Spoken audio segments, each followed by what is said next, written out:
All right, good morning, everybody.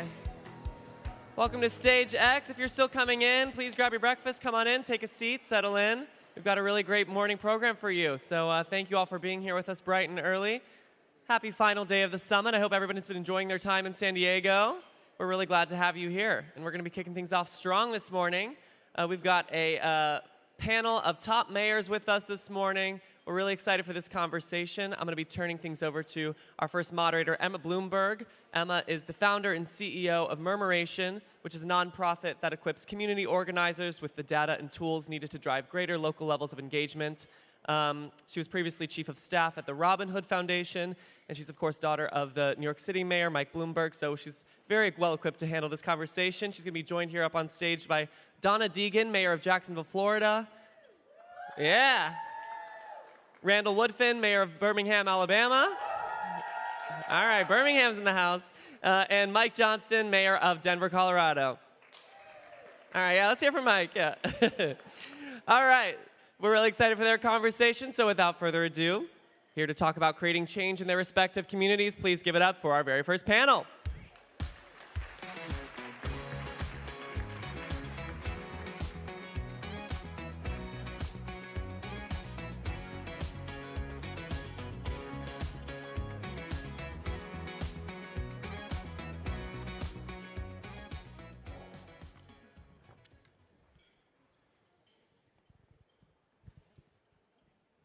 Well, good morning, everyone. Hello, and thank you so much for being here early this morning. I appreciate the full room. My name is Emma Bloomberg. I'm the founder and CEO of Murmuration, a nonprofit organization that provides data, tools, and supports to community-based organizations across the country. And in that role, I get to see firsthand, day in and day out, the important role that mayors play in shaping their communities. Their ability to work across issues, to bring in diverse stakeholders is critical to truly sustainable systemic change. And so it is just such an honor to be here with this panel today. Thank you all so much for being here and to engage in this conversation. This panel is about transformation. It takes a village. Top mayors talk transformation. That is what we are going to try to do for you all today. It's a short amount of time, so apologies if we don't get to everything, but let's dig in. First of all, Mayor Donna Deegan of Jacksonville, Mike Johnston of Denver, Mayor Randall Woodfin of Birmingham, thank you so much for being here. It's truly a pleasure. We all know just how important the systems that impact the people in our communities are day in and day out, right? And too many of those systems are failing our community members. Education, healthcare, housing, criminal justice, sort of you name it, there are issues with all of them, and you have to grapple with that every single day. And the goal here is to have cities that are truly vibrant and in which all community members can live up to their potential, right? So you have to grapple with all of that. We are here at ASU GSV, so education is top of mind for lots and lots of people here. So Mayor Woodfin, I'd love to just start with you. And really, how have you thought about bringing more equitable educational opportunity to the people in your community? Well, one, good morning to everyone. I want to thank ASU for the opportunity, and you and Emma as well. And just a big shout out to my two cohorts here who are newer mayors, so wishing them well in their journey and tenure. With that said, I'll start with the simple notion that as a city, Birmingham is only as strong as its lowest quality of life neighborhood. With that being said, embedded in that neighborhood, you'll likely find families with children, as well as a school in proximity in that neighborhood. And so I think it's important as a government, as a local government, we do everything we can to support and invest in families and education. That being said, we created a program called Birmingham Promise, which is a very simple notion that every high school graduate should have the opportunity to attend a 2-year or 4-year public college or university tuition-free. There's no GPA requirement, SAT or ACT requirement. If that higher ed institution accepts them, we pay their tuition. But we also believe that that high school student, before they leave high school, should be exposed to work-based learning and or some form of an apprenticeship or an internship, because we have to connect opportunity and exposure for our young people before they even walk across a stage like this. And so everything is done through an equitable lens. So I don't take all the credit for it. There's an entire Birmingham delegation here in the front. Birmingham Promise is actually a nonprofit now, created in City Hall, and we kicked it out on purpose. And they do amazing work in making sure we are preparing young people for the jobs and workforce of our Birmingham's economy and future. Thank you so much for that. We know that it is more difficult for children to learn if they are facing housing instability, and you, Mayor Johnston, have said many times that we have a moral obligation to really help get our homeless off the streets and into housing. I know this is a priority for you in Denver. Can you talk about how you're addressing homelessness in your hometown? You bet. Thank you so much for having us. Great to be back.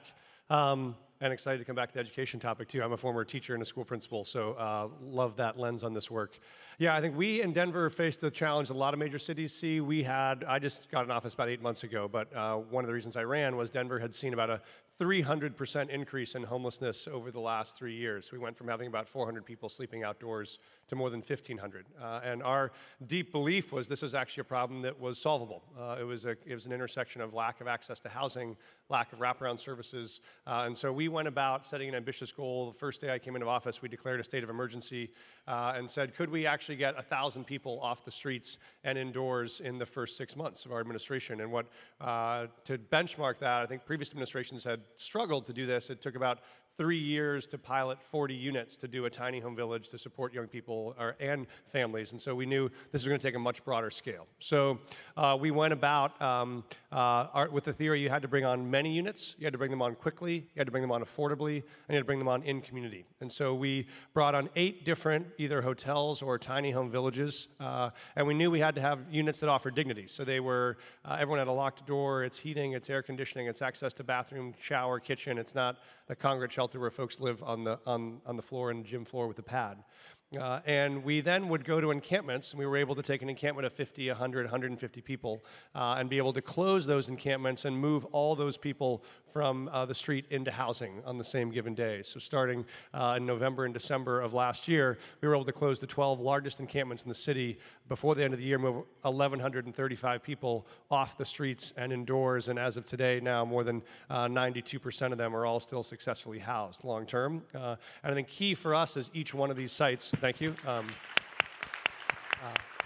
each one of these sites have on them wraparound services. We have mental health support, we have addiction training, we have long-term workforce development, we have housing navigation. So this is a way station from homelessness into long-term permanent housing. But I think most important for us, if you look at the humanitarian crisis here, was last year Denver had the distinction in 2022 of having the most people die outdoors on the streets of our city in history. More than 311 people who died outdoors in 2023, just up until November.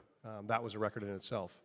Since we opened our housing program and moved those folks off the streets and into housing, we did not have a single person die outside on the streets of Denver for the rest of 2023. And also important for us, if you come to Denver now, as you should, we'll bring the conference there maybe next year. If you'll walk through, we will be, I think, one of the only major cities in America where if you walk through all of downtown, you can come to a Nuggets game or an Avs game or the theater or go to Union Station. There is now in all of our central business district not a single tent anywhere in downtown Denver, which we think shows us there is a real path to actually resolve this problem, and we're excited to see it changed. So we think we can be on a path to end chronic unsheltered homelessness in Denver. It just takes a coordination of a lot of inside city agencies, outside partners, and the belief that this does not have to be a way that any American has to live. Thank you so much for that. Mayor Deegan, we were talking a little bit in the green room about why healthcare in particular has been sort of a priority for you. And I'm just wondering if you would mind talking to this group about how you're thinking about healthcare in Jacksonville and what the community response has been. Well, it really is probably what brought me into politics. I spent my career before politics as a news anchor for 30 years, and during that time I was diagnosed with breast cancer not once but 3 times. And during that period, I started to connect with women in my community who were having to choose between food and medicine, trying to get treatment at the same time. And that got me very focused on health policy. Became very frustrated that I couldn't do enough just through a philanthropy that I began for underserved women with cancer, and started to focus very heavily on what we could do to change health policy. We have a very large county. As you know, Duval and Jacksonville are the same, just over 1 million people. We have some of the best health care in the country. We have the Mayo Clinic, we have MD Andersen, we have UF Health, and yet we have some of the poorest health outcomes in the state of Florida. And frankly, when it comes to infant and maternal outcomes, especially with our Black and brown community, some of the worst in the country and some of the worst even if you compare it to third world countries. So that became a major focus for me when I came in. And so you start with the low-hanging fruit first. When we got into, we have a number of programs that we've started to focus in more on maternal and infant mortality. But we learned that we had 120,000 people that were eligible to get into the marketplace for healthcare who had never signed up. And many of them in what we call Health Zone 1, which is the counties or the zip codes that have the poorest health outcomes. So we started a program called Get Covered Jacks. We engaged our business community, our philanthropic community, we engaged our media, and we said, let's everybody pull together and see how many people that we can get enrolled. So we started a huge campaign, connected those people to navigators. I always say that a confused mind says no, right? So if we could get people not confused and get them signed up to healthcare, maybe we could change some outcomes. So long story short, we had a 34% increase in the number of people who were covered during that period of time, a 50% increase over the year before in terms of enrollment. But if you zero in on Health Zone 1, 73% of the eligible people in Health Zone 1 signed up. Those are the people that are in the emergency room the most for care. They spend between 1 and 3 visits a year in the emergency room. So not only is this an issue of now we can help people to be healthier, but it's also an economic development issue for us, because we know that if we can get those people out of the emergency room and into care, we're saving hundreds of thousands of dollars. I think we determined if only 10% of those people would use that care as opposed to going to the emergency room, we'd save $700,000 a year. 20%, $1.3 million. So, so far, we are seeing people wanting that opportunity. And as long as you can connect them to the proper resources, they'll use them. And I think it's really a testament to the power of education, because we didn't spend a dime on that campaign. It was all things we did through education, with public-private partnerships, and through the city. And I'm extraordinarily excited. I know that the Affordable Care Act had a lot of success in this last year around the country, but we almost doubled the outcomes in most of the communities around us that did not do a public education campaign. And I'd like to see us do that with mental health going forward, with kids that are losing Medicaid. We've lost 450,000 kids in Florida off Medicaid. We've got to connect them to care. And it's a similar model. We'll just continue to try to make sure that everybody has the opportunity, because if we cannot have a healthy society, we can't have a healthy workforce, we can't have a healthy city. Thank you. So all of you have touched on the need to be responsive to communities, and I wonder if we could just take a moment to have more of an open-ended question. What is top of mind for your communities right now, and how do you think about engaging them more deeply? Mayor Johnston, we were talking a little bit about immigration as one issue that's top of mind. Maybe you want to kick us off, and then we can go down the line. Yeah, you bet. I think one of the things that Denver, you may not know this, right now is the single largest recipient of migrants of any city in America per capita. So we've had 40,000 people arrive in Denver over the last year, almost all of them from Venezuela. If you don't know the story, these are folks that are fleeing a country with 34,000% inflation. That's not a typo. So the Coca-Cola that used to cost you 25 cents now costs $100, and you're still on, if you're a teacher, your government allocated salary of $3 a month. And then there's extrajudicial killings, it's total crisis. So we have these folks arrive in Denver, and people say, oh gosh, what are you doing about the migrant crisis? Well, I'm an entrepreneur at heart, so the folks in this room probably say the same thing we do. The only crisis we have is I have folks arrive every day who say, thank you, Mr. Mayor, I don't need any help, I don't need any charity, all I want is a job. Can I please work? And the same day I have CEOs call me and say, Mike, I realize you just had 100 folks arrive today, I got 50 open jobs I can't fill, can I please hire those people? And what we have is a federal government that stands in the way and says, you cannot hire these folks who want to work for these employers. And we have a system where when they arrive at the border because they and claim asylum, because we don't have enough capacity at the border to process those asylum claims, they get a court date. And that court date right now for folks that arrive in Denver is in the year 2031.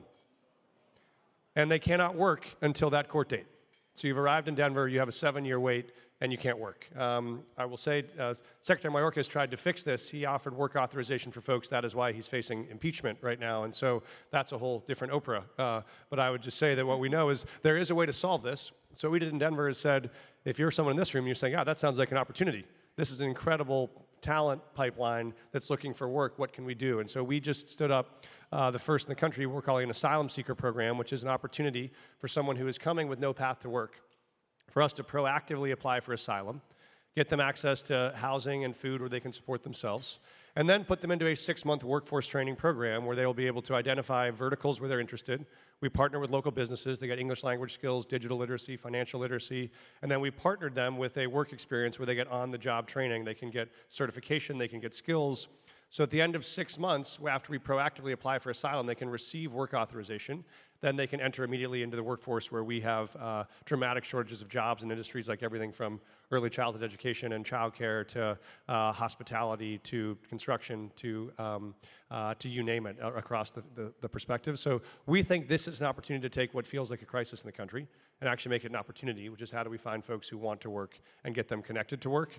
This is a playbook we'll share with cities around the country to say we think there is a way to turn this into an opportunity. And we think Denver now, and we're very proud of the fact that of the 40,000 people we've welcomed over the last year, I had the last count last night is we have 4 of those individuals who are unhoused, which means 99.99% of the folks that have arrived in our city have found their way into housing, into work, or into support.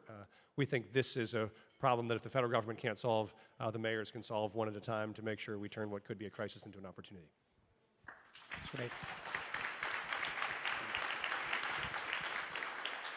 You see that, everybody? Emma made me go after the mayor. But the question centered around was top of mind for the people we serve. So the city of Birmingham made up of 23 communities and 99 neighborhoods, and we spend a significant amount of our time having all forms of public meetings, whether they are town halls, community meetings, neighborhood meetings, separate from city council meetings. And on top of that, we do calls with citizens as well as door knocking, still as a government, not just during campaign season. So when collecting and extracting all that information, top things that come to mind for the people we serve are, of course, infrastructure, education, and healthcare. But the things that supersede those 3 things I just named is easily public safety, and embedded in public safety, particularly around gun violence. The city of Birmingham, unfortunately, is not a stranger to gun violence, and as it relates to our homicide rates increasing around gun violence. And the unfortunate part about this topic is that you have inaction at the federal government level related to a ban on assault rifles, which are the main use of guns being used in our streets, which don't belong on domestic streets. They belong actually in the military or actually in war conflict. But military-style rifles are literally pillaging our streets. The other thing is you have the state government going in the opposite direction, where people are literally discharging firearms out of their cars, shooting into occupied dwellings and homes. You have the state saying you don't need a pistol permit to carry, so anybody can ride around with anything.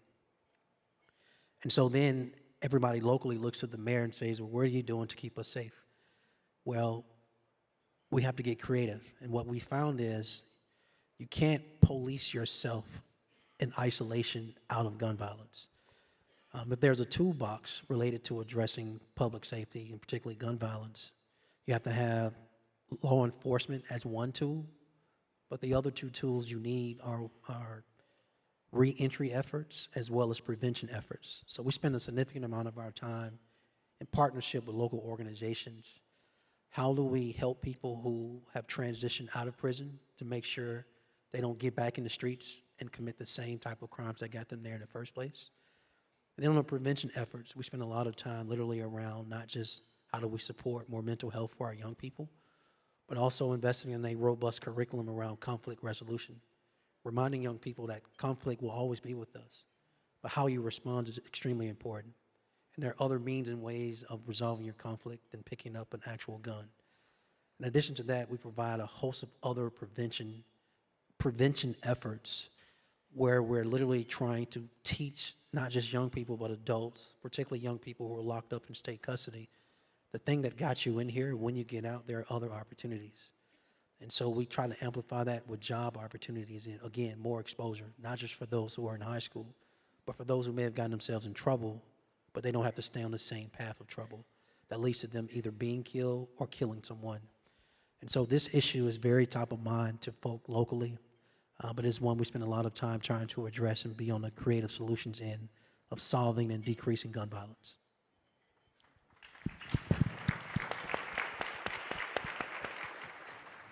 Yeah, I think in all of our communities we're dealing with affordable housing. I think that's a big issue, top of mind for folks in my community.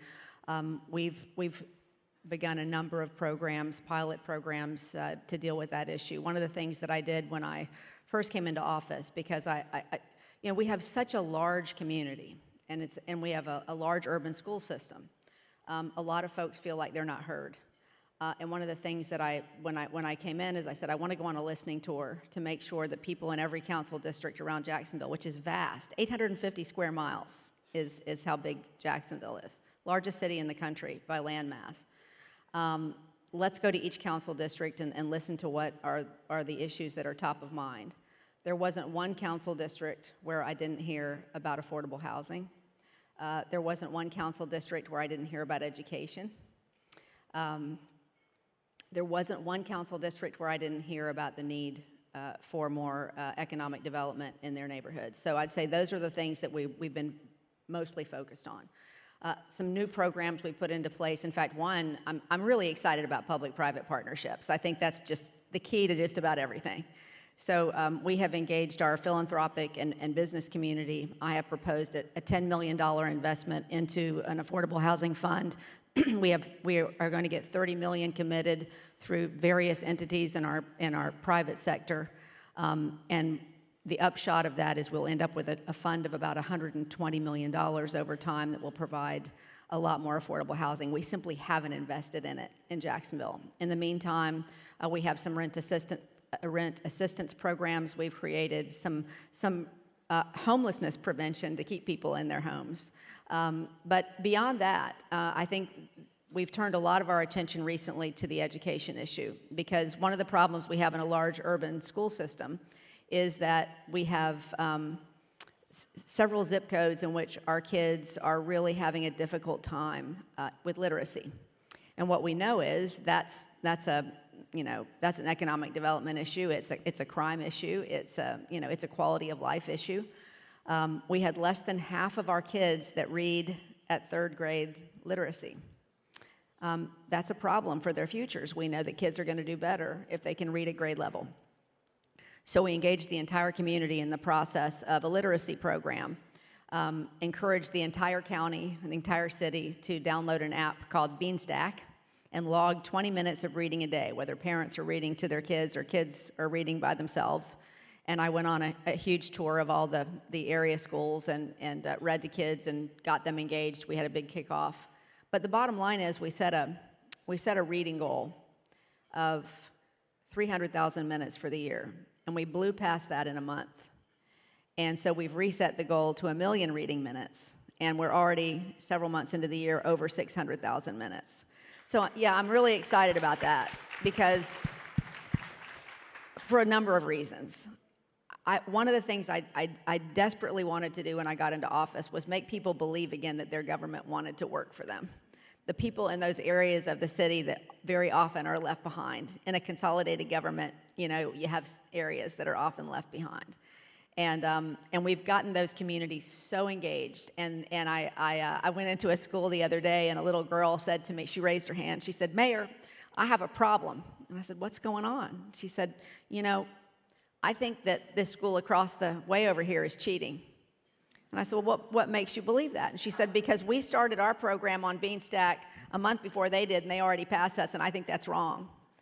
And I said, well, I will get the reading police on that and make sure that we're keeping everybody honest. But I love it. I love the fact that we're getting kids involved in competition around reading.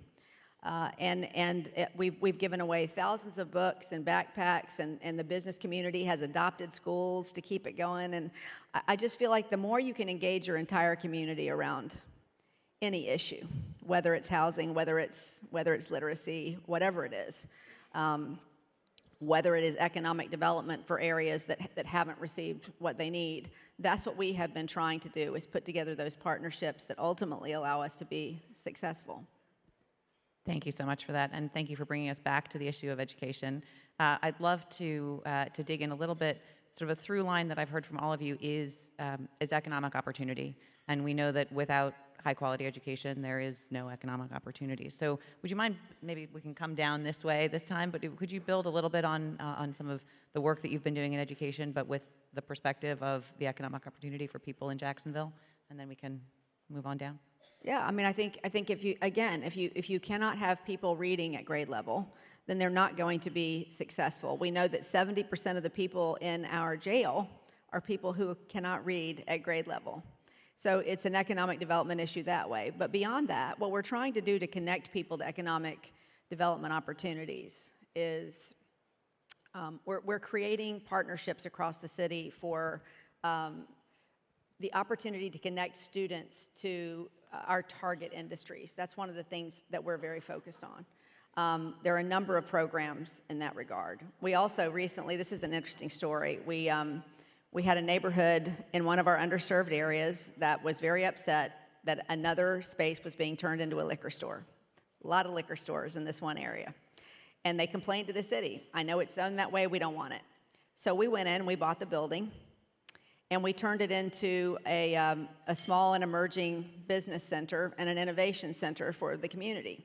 And I think it's all about connecting people to those educational opportunities to help them lift themselves. And it's been very popular, and I think we're doing seminars all over the city right now to help people learn how to get connected to ways to put them into the industries like financial technology that are big in Jacksonville, manufacturing, medical technology. All those things that we are trying to grow in our city and then look ahead to the industries of the future. So one of the things I believe in is my convening power as mayor. You have government here in isolation. You have school system here. You have 2-year and 4-year college systems here, and then you have industry here. And what you find in majority of cities and majority communities, those four don't talk to each other. Mm. So when an employer needs employees, the 2-year, 4-year system wants more students. The high schools don't necessarily talk to them, and the government's over here saying it's their responsibility, or somebody here is saying it's their responsibility. So what I've tried to do is literally knock down those silos. I used up my convening power as mayor to make sure all of those are connecting with each other on what are their needs, what are their desires, what are their wants. And it turns out there's overwhelming synergy there. You just got to get people to talk to each other, trust each other, and build from that. And so in that regard, starting backwards, we have some pretty strong industries in our community, starting with healthcare. We were rewardee of the Good Jobs Challenge. That is putting us in a position to hire 1,000+ people in healthcare industry. And so what does that look like for those who haven't participated in the labor force or been on the sidelines? And so that has been active with that grant. But in addition to that, I spoke earlier about this Birmingham Promise piece, acknowledging every young person is not going to attend a 4-year institution, and we need to be okay with that. But there are other paths, such as entering the military. There are other paths connecting to our 2-year college system, which we're fortunate to have 2 2-year colleges within our city limits. So what trade programs are we offering our young people to take advantage of? And so if they don't want to attend a 4-year institution, if they don't want to attend a straight in the military, then you have this trade opportunity to be able to go straight into the workforce. So heavy on that. But on the continuum of K through 12, even before you exit, the wraparound piece of offering mental health for our children, financial literacy for our children, conflict resolution for our children, as well as another community partner here led by Ruth Ann Moss. Small Magic, formerly known as Birmingham Talks, engages the birth to 5 piece. The foundation is not laid when our children actually enter kindergarten. They're well behind. And so what are we doing to make sure the foundation is properly laid? The City of Birmingham is honored to partner with Small Magic in the tune of just $1 million. They need more. They have other community partners invested. But we got to make sure the foundation is straight. Because her work, what she's doing, we're doing the same thing around literacy. Same thing for our 3rd graders, where 4 out of 10 read below grade level. And there's a state law that says they have to repeat the 3rd grade if they don't pass. That's unfortunate. But now we are tasked as mayors, as leaders in our community, to pull community partners in to say, what are we willing to do? Anything to make sure children read at grade level. And so all of these things, from birth to 5, K through 12, from the wraparound piece, the exit plan if they're not attending the 4-year institution, for the 2-year trade. All of that's important, and we're investing in all of that. 2 big ideas that we're excited about, one in education, one in economic opportunity. The first in education is, as many of you know, right now about 70% of all of our kids' learning time happens outside of 8 a.m. to 3 p.m. during the school year, which means we're talking about afternoons, we're talking about weekends, we're talking about summer, and that is the place where the inequalities are growing the fastest. Even if you can close opportunity gaps from 8 to 3 during the school year, they get blown wide open again from summer and after school programming. And the difference is, if you are someone like us who, I'm managing all 3 of my kids' summer camp sign up, I feel like I'm a presidential advanced staffer for 3 children trying to just book all summer of summer camps. It's both amazing opportunities for them, but it's also driven by choice. They get to say, yes, Dad, I actually really want to do robotics, or I really want to do an art class, or I really want to do something on science. The programs that are available for low-income kids either are not available if you can't pay for them, or if they can, they're not choice-driven. You just say, go to the Boys and Girls Club. That's all that we have. So what we've done is launched a program called MySpark, which is driven on opening up after-school and summer learning opportunities to low-income kids and creating a marketplace driven by choice. So we allow kids and families to have $1,000 they use to identify what summer camps they want, after-school tutoring they might want, a competitive basketball program they might want to join.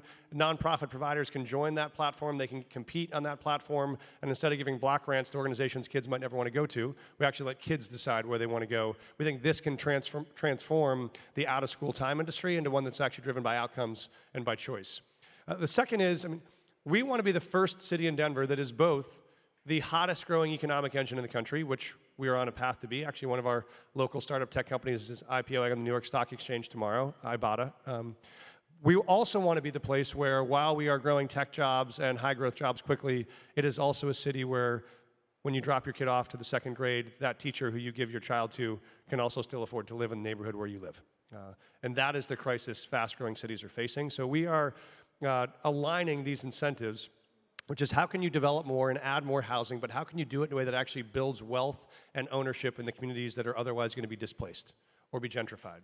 So we're using the structure called the Neighborhood Investment Trust, which is you take publicly owned land, we put in land as our part of the deal, we take the equity from our part of the deal. When we build affordable housing, we build commercial, we build retail, we take our 30% equity and we distribute that ownership to all of the neighbors who live in that community in which we're doing the development, which means they quite literally own the developments that come into their neighborhoods. If there's a dividend every year, they get it. If it's resold 2 or 4 years later at a 5x valuation, they are actually the owners of that investment, which means you both have the capacity to bring development to neighborhoods that have been historically underserved, and to do it in a way that builds wealth in those neighborhoods while you do it, as opposed to building up and driving people out, which is what too many cities have done as they've grown. So those are 2 big ideas we think that are at the intersection of how you provide opportunity for kids that need it, and how you provide access to housing and economic opportunity and wealth building for communities that have been disenfranchised.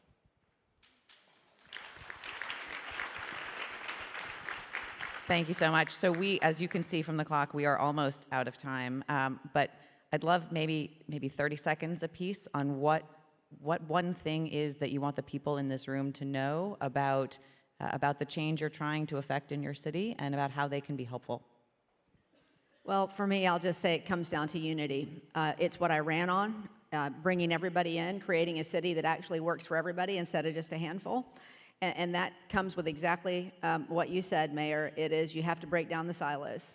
Got to break down the silos, and you got to bring everybody's voice to the table. That's why we have been so intentional about making sure that we're going into each and every community and spending time. But I think, especially as we look at AI and all the things that are getting ready to come down the pike, if we don't get better at bringing people in and civil discourse and disagreeing more agreeably, that's our work.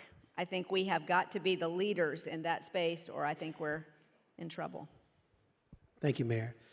I would just say to everyone in this room, one, feel encouraged and be encouraged. Hopefully this conference here allows you a moment to pause and be refueled and re-energized on the work you're doing around education. I believe that education's responsibility does not stop at superintendents and principals and teachers, nor does it stop with parents. That all community members, as a village, we are collectively responsible in our individual communities to do everything necessary to educate our children. And whatever future we want in economic development and workforce and housing and decreasing crime and decreasing illiteracy and increasing home ownership and quality of life, none of those things work if you do not educate our children. And so with all the problems in education, I still believe, I am still naive enough to believe there are more solutions than there are problems. We as adults just have to collectively work together to push through and be on the solving end of addressing that and creating more opportunity, as well as innovation and creativity for this generation of children. How do we educate them? Which is very different from how I was educated. Thank you so much for having us. We have a mantra we use at the city, which is, our problems are solvable, and we are the ones to solve them. Even when those seem impossible, like immigration or homelessness or things that seem outside of your control. But that fundamental sense of agency in the way you approach a hard problem is, let's take a swing at a solution that's big enough to actually solve the problem. If we need 1,000 units, let's not build 40, let's actually build 1,000. And when you engage people in problems that are at the scale big enough to solve what they're concerned about, they then engage. And then you listen and listen deeply. I did 60 town halls personally on our homelessness effort before we opened those 8 sites. And that was what it took to get people engaged in a hard conversation. But they cared when the problem is important to them and the solution is big enough to solve the problem. And then the third is, we should hold ourselves publicly accountable to the outcomes. We didn't say we're going to work on homelessness and do our best. We said we're going to do 1,000 people in 6 months. And we have done that now for 6 goals all across the city, all public, all on dashboards. And that means the public both knows what we're going to do and how we're going to do it. I think we don't have a civic engagement problem. We have a problem of government not approaching these challenges with the urgency and the action orientation to solve them, engaging people in participation at it, and then saying you should expect us to deliver hard results, and if we don't, you should fire us. But like, that has to be the disposition we bring to the work, and when you bring that disposition, people will show up, they will help, and they'll deliver transformational results. Thanks so much for having us. Thank you all so much, Mayor Deegan, Mayor Woodfin, Mayor Johnston, for being here. Thank you again, audience, for participating. We are well over time, but I'm sure all have lots and lots more questions that we would love to have asked you. Thank you for everything you're doing to create healthier cities. I know you're paving the way for opportunity for generations to come, and just really appreciate your time. Thank you, ASU GSV, for having us and for putting on this incredible conference. Yet again, it is such an honor to be here. And thank you again to everyone who's here participating, and enjoy the rest of your day. Thank you. Thank you so much, Emma. Thank you, mayors. We really appreciate you getting us started strong this morning. All right, and thank you all of you for joining us and being here. We're really excited for our next conversation. I'm going to be handing things over to Michalle Fain, who is the principal in residence at KIPP Chicago. She's also an alumna of KIPP Chicago herself. She came back to teach at KIPP to give back to the network of schools that gave her the opportunities that it did. So we're really excited to have her lead this conversation. And she's going to be joined here on stage by Shavar Jeffries, who is the CEO of the KIPP Foundation. He's been with KIPP from as early as 2001, where he was a founding board chair at KIPP Newark. He's also a KIPP parent himself with 2 children who graduated from their programs. So we're really excited for them to talk about their work at KIPP. And so without further ado, here for a fireside chat, please give it up for our guest. Thank you so much.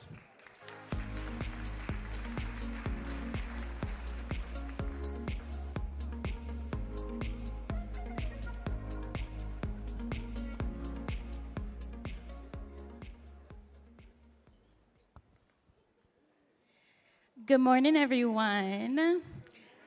Hi. Yeah, thank you for the energy.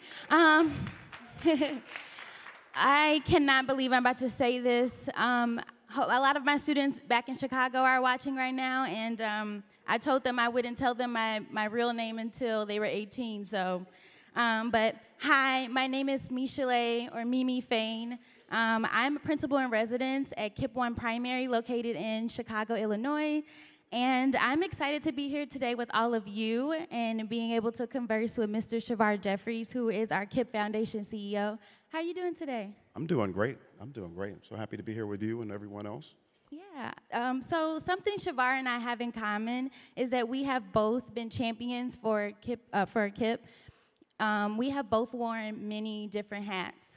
For me, this fall will mark my 20th year with the KIPP family as a student and 9 years as a teacher and now an administrator.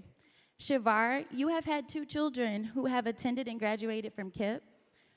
What made you choose KIPP for your children? What made me choose KIPP for my children was the same reason I chose to be a part of the KIPP movement back in 2001. I had heard that KIPP, and this was in the very early days of KIPP, had an unyielding conviction in the genius of children. And a conviction that was really rooted in the fact that the genius of our children is inherent to who they are and is like before proof. You know, because oftentimes, and I'm from the great city of Newark, New Jersey, which I think is the best city in the world by far. And we were taught by, the people who raised me, everyone in our community, you are great, you are brilliant. And that comes before evidence, that becomes before proof. Because oftentimes, with children and families from low-income communities, which of course are brilliant and beautiful communities, some others are always looking for evidence and proof about how great and amazing they are. They're looking for data. They're looking for some other demonstrable evidence, whereas we just know it's something that's like before proof. They're born that way. It's like Beyonce said, they woke up like that. They woke up amazing. They woke up brilliant. They woke up geniuses. They have nothing to prove. And I was excited about KIPP because that was the conviction I heard, that KIPP has this unyielding conviction in the genius of children that's inherent to them, that they're born with, and that's the job of those of us as adults to cultivate what's already there. And so to me, it's kind of like this seed, like the redwood seed I think about, right? And obviously the redwood tree, the biggest trees known to humanity, and because of the ways in which trees, of course, participate in the process of photosynthesis, they make all of our living possible. But all that power is inherent in a little seed. The seed doesn't need to prove anything. And if the seed is in the right circumstances in terms of the right amounts of oxygen, water, and of course for the redwood seed, it also needs a fire, right, because it's an acacia seed. So unless it's going through something, it won't germinate into all of its power. That's kind of how our children are. All this power is inside them. And if we just create the right environment, they will automatically give birth to what's inside them. And so I was just really excited by what KIPP stood for. And so I was very honored to be a part of KIPP in 2001 when I came the founding board chair in KIPP Newark. And then several years later, when my babies got to kindergarten, my son actually couldn't get in through the lottery. So we had to do something else for him for 1 year. And then my daughter, when she got to kindergarten, she was able to get in, and he came in through the sibling preference. Yeah, thanks for sharing that. My 4 years at KIPP were so life-changing that when I graduated, I said that I wanted to come back and be a KIPP teacher. So it was important for me to go to college, come back, and I have loved the last 9 years being able to pour into students. So hopefully one day they'll come back or do whatever their heart desires. You already shared that in 2001, you were the founding board chair of KIPP Newark. You joined the KIPP Foundation board in 2019. A little over a year ago, you transitioned into your new and current role as CEO of KIPP Foundation, leading the charge of the largest charter management organization with 275 schools. That's a lot of schools. That's a lot of schools. What has been the most rewarding or memorable part of your KIPP journey thus far? I'd say the 2 most rewarding parts, one are what we already know, which is the brilliance of our children. And so to spend time with our babies and to see the promise inside of them, to hear them talk about their dreams, to hear them talk about their aspirations, to hear them talk about the ways they want to change the world and make the world a better place for all is unbelievably rewarding, unbelievably memorable. And right with that, frankly, Tom, I get to spend with people like you, our educators, who show up early for our children each and every day. They stay late. They pour their souls into our educators. They do everything imaginable to support our children to walk into the fullness of their purpose, the fullness of their potential. They're not paid the way they ought to be. They're not honored in this country the way they ought to be. They are the superstars. They should be on Mount Rushmores all over the place. We should have an Oscars, a Grammys, all of that. The Tonys, what do they call the EGOT or whatever? It should be that times 10 for our educators. And in this role, I get to see them and I get to listen to them. And part of what we're working to do is figure out how we can bring more support, more resources to them, how we can leverage the beautiful scale of this biggest in the nation network to make a very difficult job a little bit less difficult because we can harness the power of the entire network. In 2020, the pandemic changed the world, especially the world of education. How has KIPP been recovering from the pandemic, and where are we with learning loss? Yeah, so we're dealing with all the challenges that all of us are dealing with, all of the challenges in terms of historic learning loss, of course, all of the challenges in terms of what's happening in our communities and our families, in terms of the mental health trauma, the disruptions and dislocations that our children and families experienced throughout the pandemic, the housing insecurity, the uptick in violence in many of our communities, the economic insecurity, the fact that the kids we serve during the pandemic oftentimes did not have the privilege of high-speed internet access at home, oftentimes did not have the privilege of parents who could work from home and could attend to their learning. Our parents generally had to go out of the home to work and to put food on the table. So we're dealing with all of the consequences that are associated with that. And we're working extremely hard not only to recover, because that obviously is not ultimately what we're about, but to frankly support our kids so that they can fulfill all of the potential that they have. So we're doing a lot of work around supports for our educators, enhanced training for our educators, working to line our curriculum in ways that we can provide support throughout the nation so that our schools aren't feeling as if they're on their own and having to deal with all these challenges without the support of this network. But we believe, and I hope everyone in here believes and understands, this work is more important than it's ever been. We have to stay in it.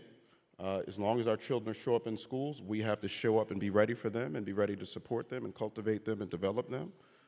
We have to continue to work to make the profession of public education attractive to younger professionals. It's obviously a profession that, of course, we believe is unbelievably noble, divine even, but we also as a country have to work to make sure our teachers and educators are honored the way that they ought to be so we can bring in a new generation of educators that we need to support our kids. The pandemic accelerated the need for tech solutions for classrooms. How does tech align with your leadership? We're always interested in any tool, any platform, any resource that can make the job of our educators easier, that can make the job of the organization easier, even on the operational side. I know there's many tools that people in this room and others are working to develop. We obviously think it's critical to center educators in the development of these tools. It's great that we have brilliant engineers and brilliant coders who are really being thoughtful about how we can reimagine education, but we need to obviously center educators, we need to center practitioners, they need to be at the table, they need to be frankly driving the table in a lot of ways to make sure that these tools are really aligned and adapted to what our children and families and communities are facing. But we're very interested, very excited, very eager for the innovators, for the inventors, for the entrepreneurs in the ed tech space to come up with tools that we can use that can accelerate our work. What we're working to do at the foundation, frankly, is to partner with people like those in this room, other intermediaries like the Charter School Growth Fund, among others, so that we can, frankly, vet what's real and what isn't. Right? So obviously part of the challenge we have is separating the wheat from the chaff. Right? The promise is beautiful. The rhetoric is amazing. To the extent we can actually find tools that actually vindicate the rhetoric, that vindicate the promise, we're very interested in that. We obviously don't want to pilot things, or even recommend things to educators who, of course, can be very skeptical of those who claim they have the tool that's going to turn everything upside down. we want to make sure we have evidence or credible basis to believe that it really is going to give a good shot to pay dividends for our kids and for our educators. Yeah, I would like to brag a little bit about KIPP Chicago, because, that's where I'm from. So innovation has long been a cornerstone of our success, and now with the generous support of the Bill and Melinda Gates Foundation, the landscape of teaching and learning is evolving within our classrooms. KIPP Chicago's inaugural year of AI implementation focused on teacher-first integration and change management. We're revolutionizing how teachers teach and students learn. So KIPP Chicago is ahead of the pack trying to craft an inclusive and equitable AI future for education. Some of the tools and platforms we've been using this year include a lot of the people who are in this room, like Chiron Learning, founded by Rajan, which allows students to learn interactively anytime, anywhere with expert teachers of their choice. That's happening at my campus in our multilingual math class. Magic School AI, founded by a former teacher and principal, aims to alleviate the burden of repetitive tasks, allowing teachers to focus on teaching. Paloma is an app that supports parents as first teachers through at-home parent-led tutoring. And then this past winter, an AI professional learning community in collaboration with Play Lab AI, Array Education, and Relay Graduate School of Education. It was co-facilitated by KIPP founder Dave Levin, shout out to Dave, and KIPP Chicago's VP of Equity, Pete Gooden.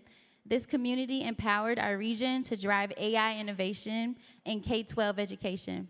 Our inaugural cohort comprises of a diverse range of 31 participants, from grade level chairs, HR team, the diverse leaders team, data, KIPP Forward, which is like our KIPP through college, middle and primary school teachers, and school leaders.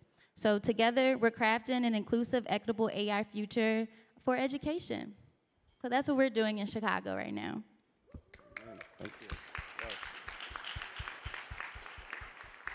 So what is your vision for the role of innovation in ed tech for KIPP? I think it's very important when we talk about our vision for education, whether it's in the context of tech or otherwise, is to always begin with the premise of the brilliance of the young people. Even just yesterday here, I had a conversation with a colleague who I love dearly, who was talking about some results that he had in an organization that he ran, and he talked about how he was proving it was possible that students of color from low-income communities could go to college and graduate from college at high levels. So I then asked him, I was like, hey, when did you open your program in that community? It's about 2007, 2006 or so. So I was like, so you thought until you showed up in 05, 06, where no black and brown kids could go to college? Who told you that? We've been going to college way before you showed up. I mean, it's nice you showed up, and we'll take help from wherever we can get it. But we need you to come and show up and prove it's possible for us to go to college. And so very well intended, and loved the brother dearly. And I told him this directly because that's my brother, and I'm gonna talk to him about these sort of things. But whatever tools we have has to first be connected with, which again we shouldn't have to name, but we do have to name, particularly when we're talking about the facts that we know. We have in our country many challenges around how we think about the possibilities associated with children who live in poverty or children of color, right? We have a long history of disbelieving in their brilliance. And even when we sometimes want to participate in bringing change to those communities, even then sometimes we can also have a lens that that implies that we have to bring something from outside of the baby, outside of the family, outside of the community to them for them to be great. And so it's very critical that we start with the genius is inherent, the brilliance is inherent, and any human being who wants to help cultivate that is a beautiful thing, and we're going to welcome that. But we have to start with that. Like the philosophers have something called a priori, like it's something that is so true, right? So true just from basic rationality and logic that it's pre-proof, it's like pre-evidence. And we have to have that type of belief. And so I think it's so critical to start with that, because if the tool doesn't start with that, then the tool even to the extent it adds value, just as my brother did in the program he's running, it can ultimately delegitimize itself to the extent it's not rooted in the greatness of our young people. So I think it's so important to start with that philosophical commitment. So moving from that, which is why it's also important to make sure we center educators and educators who also have this belief. Not all educators do, but those who do are at the table helping to shape these tools. We need any innovation that can make this unbelievably difficult job much easier. We've had so many innovations in so many other sectors. I've heard folks talk about, flying an airplane, where some number of decades ago you had to be, a top-notch pilot in order to have the safety record that today a kind of above-average person can have, because the technology has made the job so much easier. And we need to give our educators tools. We need to give our back office folks tools. And so the vision we have is to work with partners to identify what's real, what's credible, what has the opportunity to actually accelerate our work in any of these domains, whether it's what happens in our classroom, whether it's the back office and other supports, HR, data that can support what happens in our classrooms. We need innovation. We know in our country that public education hasn't received the investments in R&D that other sectors and other spaces have. And so to some degree, we're kind of beyond the curve, and we still are overtaxing our educators. And so our vision is to identify and to partner with any provider rooted in that unyielding conviction, which is very critical and is foundational, but who can then develop some sort of innovation, some sort of practice that can enable us to achieve better results for children faster and at a lower expense rate. That makes me think of Chiron Learning. We use that at my campus. Like I said, we use it in our 4th grade multilingual classroom for math. And when we were first introduced to Chiron Learning, they only had teachers that only spoke English. And again, like we at KIPP 1 Primary, we have a large population of multilingual students. A lot of students are new to country this year and last year. And one of our teachers, Patty Crespo, was able to give feedback to Chiron Learning and say that we needed instructors that speak Spanish so that the students were able to use that in the classrooms, and they did that. And now they're using it once a week, every Thursday in class, after their full Eureka Math Squared lesson, which was really awesome. That is great. That is awesome.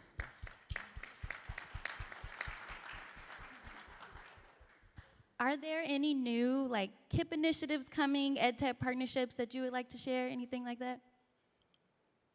We're working on them. We're working on them, right? So that's part of the reason I love to come to spaces like this to, and frankly, we're hiring someone who's going to wake up each and every day and work with folks like those in this room to figure out, what tools we ought to introduce to you, right? We don't want to bring anything to you that we haven't vetted and we think it's worth your time. We know your time is precious.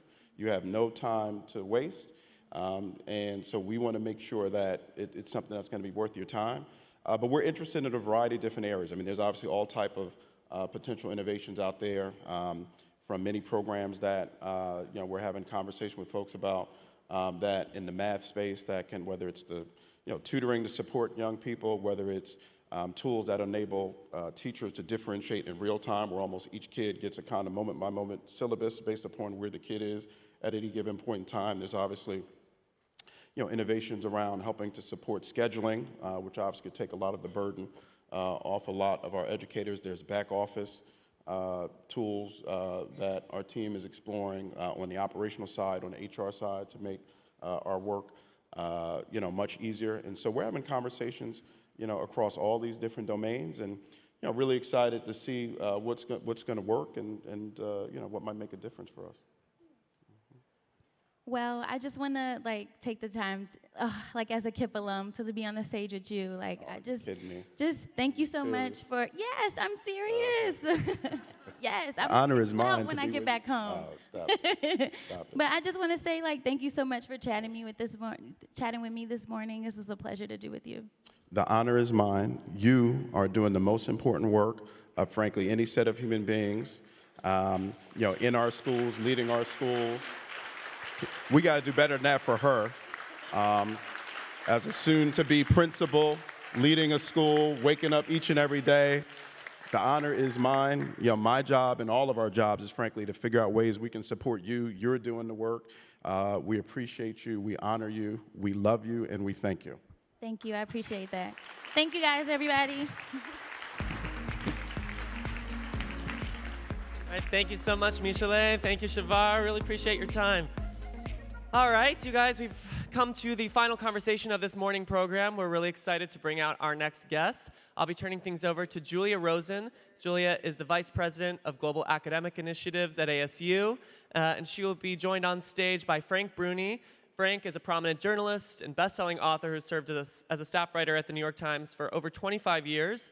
And during his time there, he worked as a White House correspondent, the Rome bureau chief, the paper's chief restaurant critic, an op-ed columnist, and that was a role he maintained for 10 years. He is now a contributing opinion writer and maintains a weekly newsletter offering reflections on the mess and magic of politics and life. He's also the author of 4 New York Times best-selling books, including The Beauty of Dusk. And his next book, on the way, is about the ways in which grievance dominates America's political and cultural discourse, and that's going to be released this year. He's also a professor on the practice of journalism and public policy at Duke. Incredible resume. We're really excited for the two of them to be in conversation on stage. So here for a fireside chat, please give it up for Julia and Frank.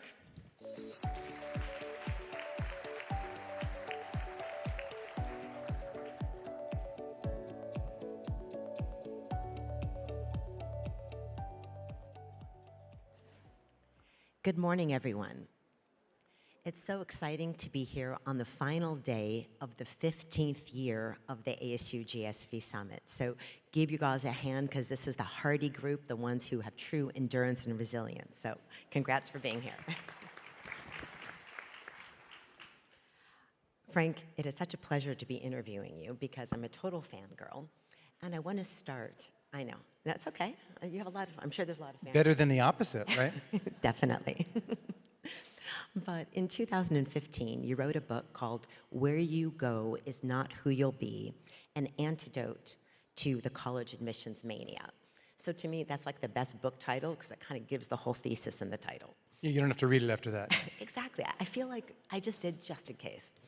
However, what was going on for you in 2015 when you wrote this book? What made you write it? I have 9 nieces and nephews, because I have very fertile siblings.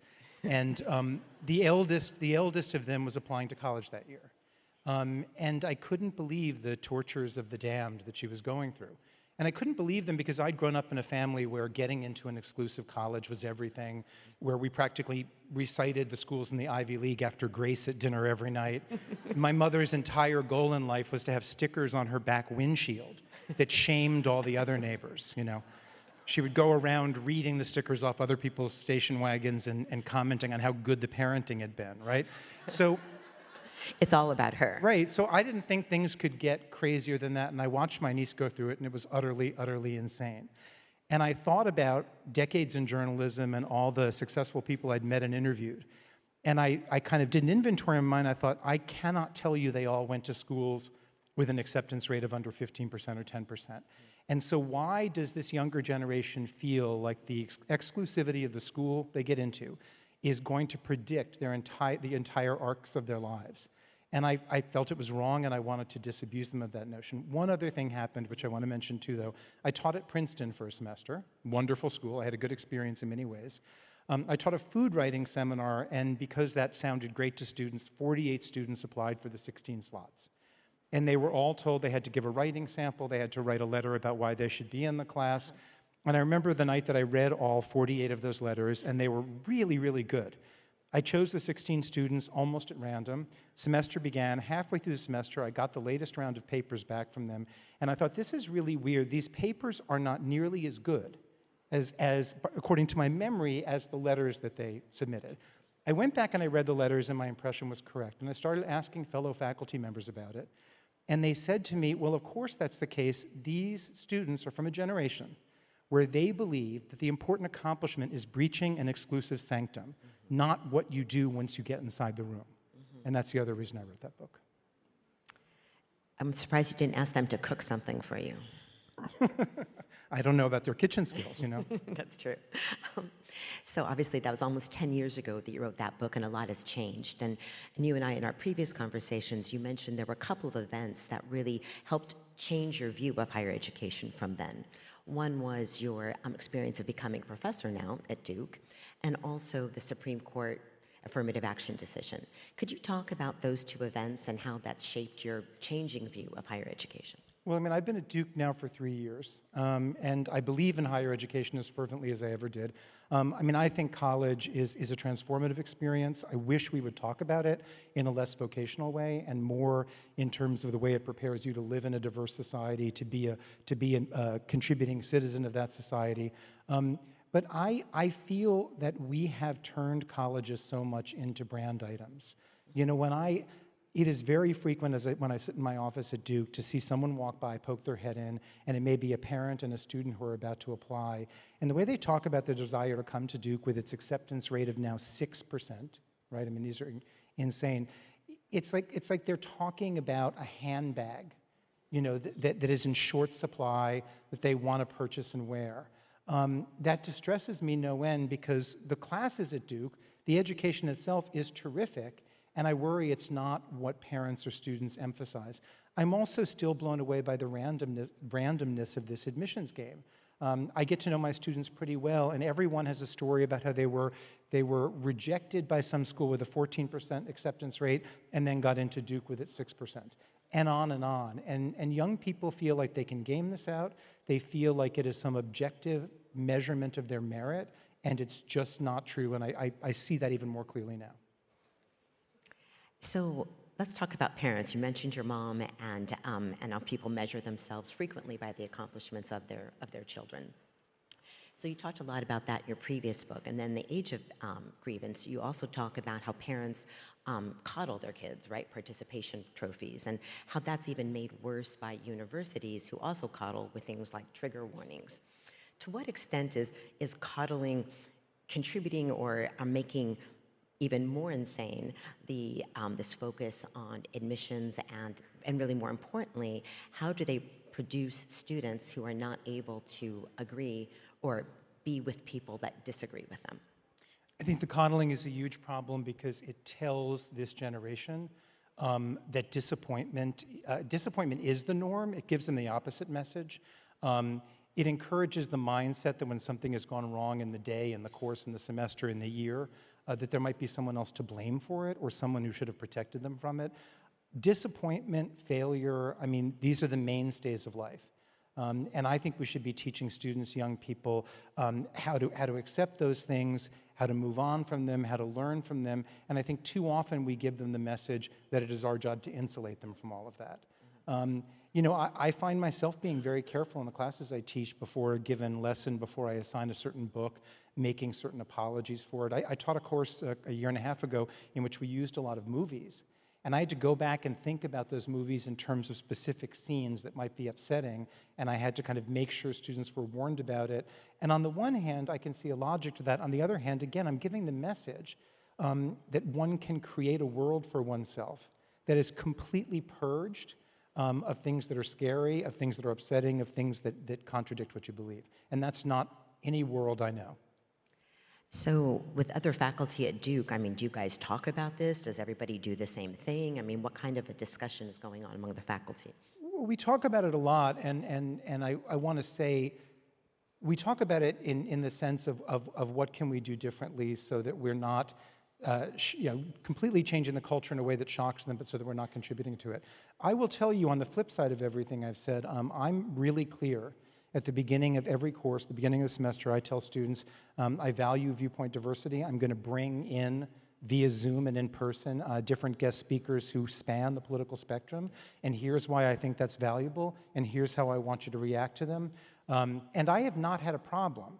And one of the things I've concluded is that faculty are a big part of the problem here, because I think too many faculty don't give that message. They instead kind of, without even necessarily meaning to, espouse their political views. Students, above all, want to please. They want to get an A. So if you tell them, your best tack with me is to show how open-minded you can be, is to show how willing you are to think outside the box of your preconceptions, you can guide them in that direction. I think we're falling down on the job. So interesting. So another, as we mentioned earlier, you've got a book coming out, The Age of Grievance, in a couple of weeks. Is that what? 2 weeks, yeah. 2 weeks, fantastic. Another great title. It kind of summarizes the thesis. So talk a little bit about why you write that book, but then I also would like you to address something that you mentioned in the book, that grievance is global. And my question is U.S. kind of the global superpower of grievance? Are we leading the way? You know, you mentioned Brazil and Brexit. You know, do you see grievance being kind of organically happening around the world, or is there some particular role America is playing? I think most of the democracies in the Western world have been beset with cultures of grievance. I do think we're the superpower of grievance for very particular reasons. We forget this, and I worry that we forget it because it speaks to how fragile this country can really be. But what we're doing here, the incredible, glorious, wonderful thing we're doing here in the United States, has no historical precedent. For a democracy this diverse to work without falling apart, we can't look anywhere in history and see a democracy of this scale, this diverse, and say, okay, that's how it's done. So when people talk about the American experiment, the word experiment is very well chosen. It is not easy for people to live in such a gloriously diverse society. We are often very tribal by nature. Part of what civilization is, part of what our governmental structures and processes are hedges against, kind of dams against that tribalism. And so because of our scale, because of the thoroughness of our democracy, all the democratic institutions, because of the diversity, I think we have the potential for grievance, that exceeds those of most other countries. We're always kind of saying when we talk about social ills and solutions, well, let's look at what they do in this Scandinavian country or that Scandinavian country. They don't have as many people as we do. They don't have the diversity we do. And there's one other thing that happens in this country, which again, it's the glory of this country getting entwined with the challenge of this country. We say to everybody, in this country, your tomorrow is brighter than your yesterday. We say to everybody, the American dream can be yours if you just work hard enough, and if you just stick at it. When you build those sorts of expectations for people, the potential for a shortfall and for disappointment is great. And anyone who studies happiness will tell you the happiest people in a given situation or in the world aren't the people who just have the kind of nicest house, or it's nothing that can be measured externally.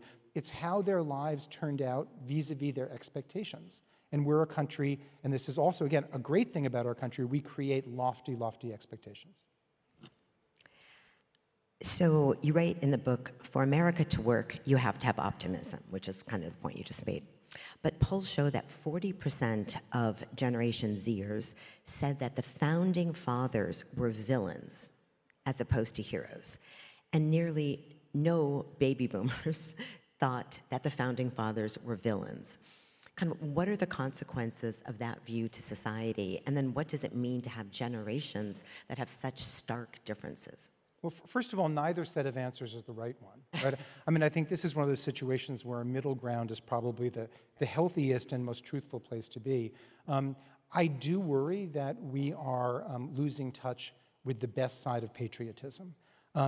It is one of the great virtues of this country, one of the things that I think makes all of us so proud to be Americans, that we so frequently and so unforgivingly take a critical lens to ourselves and ask what we've done wrong and how we can be better, and that we recognize how much ground we have to cover to become better.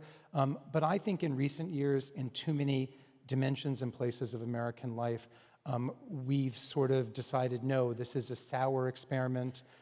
It's corrupt from the get-go. It's all wrong. I think the truth is more complicated than that, and I don't think we can have constructive conversations and make progress if we've decided the whole country is a lie or the whole country is corrupt. It's not. In another one of your best-selling books, The Beauty of Dusk, you described you had a stroke of the optic nerve and lost sight in one eye, and you thought you were going to be blind in the other eye. And then this book kind of describes the whole path that you took emotionally, how to cope with that, and you ultimately came up with a very optimistic perspective. Yet in The Age of Grievance, you write that people were calling that optimism cruel. Why is it cruel to be optimistic? I'm so glad you asked that. Yes, so I was kind of shocked couple of years ago when The Beauty of Dusk came out, and I talked about what had happened to me, my kind of medical surprise, my medical ordeal, the threat I still live with of going blind. I wrote the book and I did a lot of public speaking because I felt like I'd learned some real lessons that I'd never learned before about resilience and optimism and silver linings, and those aren't just phrases for Hallmark cards. And I was shocked at the number of emails I got from people saying that it was cruel of me to talk about my response to it and portray it as positive because there are people who are congenitally depressed and can't come to that place, because there are people, and on and on. And I take the point. It's a very good point, and I, in fact, adjusted the way I spoke because I do think some of us are incredibly blessed to have the kind of constitutions where we can find silver linings, and I think other people can't. But I was also struck by, like, why are we taking this in a negative direction? These people were aggrieved by my message, and that's a decision. And I think across so many fronts of American life, not just political, but even private realms like this one, people are looking, they're spoiling for fights, they're looking for things to disagree with. They seem intent on seeing the world as lined up against them, because then it absolves them of any accountability or responsibility for the disappointments or failures in their lives. And I think I see this happening individually to too many people, and then I see it happening communally in our politics. I mean, we're living in a moment when most candidates, if they really want to gain traction fast, and if they really want to kind of have the biggest reach, they whip you up into anger, right? They tell you not how much better they're going to make the country for you. They tell you how terribly apocalyptic it would be if you let the other side win. So they're asking you to vote against something rather than to vote for something. And that really kind of plays dangerous games with the psyche of the electorate. Yeah. In The Age of Grievance, you also talk, you had this great chapter called The Oppression Olympics. So I don't know if this example that you just mentioned would be the Oppression Olympics, but you also tell this very funny story about Jane Campion and Serena Williams. Would you share that story for the crowd so they could get a sense as to what is waiting for them in this book? In the same movie award season that culminated the same movie award season that culminated with Will Smith slapping Chris Rock at the Oscars, another one of those peak cultural moments of ours. Jane Campion, I think it was, I can't remember which award show it was, I mentioned it in the book, maybe it was the Screen Actors Guild, I don't know. But she was awarded Best Director for Power of the Dog. And, you know, women have been way underrepresented in terms of directing, you know, big movies with that kind of budget. And when she was accepting it, it was the same season as the movie King Richard, which is why Will Smith was on the Academy Award stage. When she was accepting the award, she noticed Venus and Serena Williams in the audience. And she kind of started out paying tribute to them, and then she said, "You think you have it rough, but at least you play against other women on the tennis court, and I have to compete against other men for my directing jobs." And it's like, how did a Hollywood acceptance speech become about a hierarchy of oppression? And who wants to win the game of, like, I've had it worse than you've had it, I'm more oppressed? To me, it was like a kind of emblem and metaphor of our moment. Well, and of course, Jane's not black either. That goes without saying. That yes, would be yes. perhaps if one were to. Well, no, and then when Will Smith won his Oscar for King Richard, just minutes after he slapped Chris Rock, if you go back and you look at his acceptance speech, he doesn't apologize, not a whit, but he starts to talk about how rough people like him have it, and then it turns out he's talking about famous celebrities. He says, you know, people say whatever they want about you, and you have to just suck it up and move on. Now, that is not a nice thing, and any of those of us who've written for major publications can attest to that. You should see my inbox. It's really pretty cruel. But is he really asking us to pity him as one of the most successful, powerful, wealthiest actors and producers in Hollywood? We're at a moment where people think their greatest currency is the degree to which they can portray themselves as a victim. Yeah, that's amazing. So turning a little bit to your experience at the New York Times, what impact does the ability of the news organizations to monitor online readings, what does that do to journalism? And obviously you've been working, or been part of the New York Times for 25 years. So maybe even more broadly, talk about how journalism has changed, and in particular, the kind of the factor that online readers can be monitored so carefully. Well, when I joined the Times 25, 30, whatever, I lose track of time deliberately because I'm very old. No.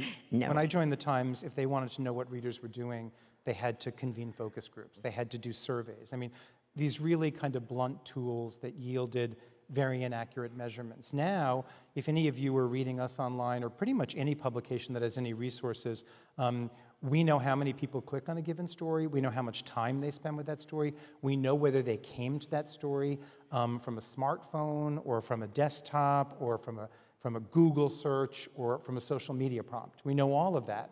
And the ability to measure means you know what's working and what's not. And it turns out that people like to read, for example, opinion pieces. They like to read impassioned takes on the news. And so you're getting more opinion journalism than you ever did. That might be a little bit of a problem, because if we agree that there's too high a temperature in our public discourse, in our public debates, reading opinion journalism that affirms what you already believe and encourages you to dig in deeper, that's not necessarily going to make a constructive change. And so it's a big problem. News organizations face a real challenge because you have to have those eyeballs in order to have the revenue to stay in business. And the model for staying in business is getting more and more difficult. News organizations are not swimming in money. How do you give enough people what they want that you can stay in business and then simultaneously make a set of higher-minded decisions? I think the New York Times tries much harder than other publications, but it's a problem throughout the industry and it's one of the reasons why our information ecosystem is as polluted as it is. So how do you come up with so many opinions? So, okay, let's say you're benefiting, or the opinion writers, I suppose, would be benefiting from this trend, but even more, just as a journalist, you know, you've written so many things, and how do you continually come up with ideas? And then if you could also speak to perhaps a column that you found the most controversial. Ideas, you rely on your friends. Long before I was a columnist myself, I was good friends with Maureen Dowd, who remains one of my best friends. And Maureen used to drive all of us crazy because 24 hours before her deadline, you get a call saying, "I have nothing to write for the column. What am I going to put in the column?" And I thought, wow, this is really kind of a big obligation and an imposition. And then you find yourself doing it 10 years later to your friends. One brain is only so good, so you kind of really rely heavily on the people in your life. Controversial columns, I mean, a lot of them. One of the ones that's relevant to the book is I wrote a column, oh boy, I lose track of time, maybe 5 or 6 or 7 years ago, the deliberately provocative headline of which was, "I am a white man, hear me out." And it was about the frequency with which in public discussions someone was told, "No, you can't talk about it because you don't know, because you're not the same color as the people affected by this issue. You can't talk about it because you're all privilege," and on and on. And in that column, I talked about the fact, like, okay, I'm privileged in many senses. You know, I'm privileged by dint of my skin color. I'm privileged by dint of the fact that my father and mother were members of the upper middle class and even sent me to private schools for a few years. I also am gay and knew it in the 80s when I was very young and when that was very scary, and we did not have same-sex marriage legalized nationwide. We did not have the sorts of employment protections. I mean, it was a very scary thing. So where does that put me, right? I don't know of oppression the way someone else could, but I have some experience of feeling othered and marginalized. And I was trying to say, let's give people credit for the ability to have empathy across certain divides. Let's not judge people just from the outside. Let's acknowledge that you don't have to be in the exact category as someone to have some sort of ability to be sensitive to what they've gone through. And naturally, because I was pushing back at certain things, I got a lot of flack for that. Any column you're particularly proud of? I'm going to give you a weird answer. I wrote a column that a lot of us who write columns kind of do. You know, one for the readers, one for me. You know, one that I know will be widely read, like, okay, you know, I want to make sure my numbers are okay. Let's talk about Ivanka Trump today. That's always a winner, right? Surefire. And you do those sort of like, so that's like one for the readers, one for me. I did one for me that was about my relationship with my siblings. We're really, really close. I can't remember the headline, but it was just an ode to being close to them and what it meant in my life and how incredibly fortunate I felt. And I told some stories from the past. And I thought, this is one of those columns that's going to have zero readership, right? There's no sexy proper noun, in the headline. There's no provocative opinion being offered for people to agree with or disagree with. And it was, I think, perhaps the most read column I ever wrote. And that just warms my heart even saying it today. Wow, that's amazing. So you mentioned you came out in the 80s, you were in college, and now you're a professor at a university. So how do you think life for LGBT plus students has changed? And now you're in the inside of the university. How's it changed for students? Oh, I mean, it's changed utterly. When I was at UNC Chapel Hill, you could pretty much count the number of out students on two hands, and I was one of them. At Duke, at schools like Duke throughout the country at this moment in time, LGBTQ plus students are thoroughly integrated into the student body. It's even weird to talk about allies because almost everybody is an ally. I mean, it's a profound change in the world, and it's one I'm glad you brought up because it's so easy, and I've been negative and pessimistic on this stage tonight, and I am to some degree in my new book.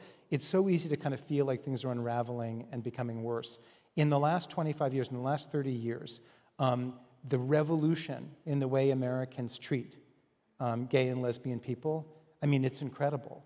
And it continues to this day. When the House of Representatives voted to sort of legalize with legislation as opposed to a court decision, marriage equality, that passed with a bipartisan vote, even in this moment.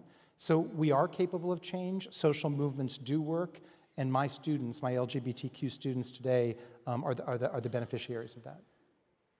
Are you up for a quick lightning round? We have 30 seconds. Okay. Okay. Who will be the next president of the United States? I have no idea. Taylor and Travis, a flash in the pan or true love? I'm going to go with true love. Nice. For those of you who don't know, Frank was head of the Rome bureau office for the New York Times and then also a food critic for the New York Times, and growing up in a large and food-focused Italian-American family. So better Italian food, Rome or New York? Oh, Rome. Oh, come on. That's I don't know. That's a softie. You might have a little heart with all those. Rome. Thank you, Frank Bruni. Thank you.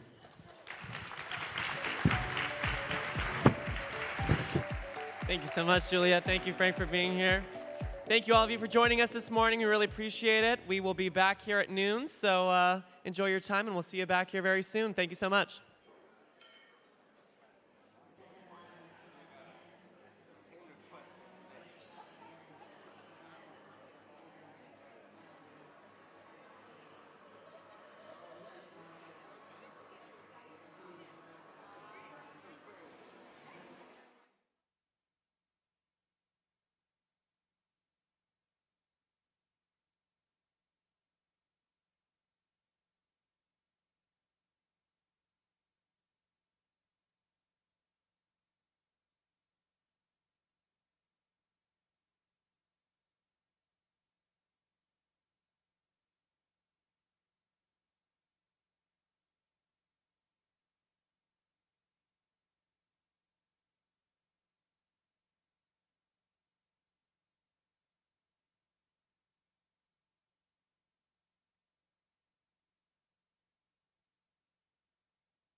delicious ice cream cone is most delicious by your mouth. It sounds very bad when we're down here, but it is really good when we're here.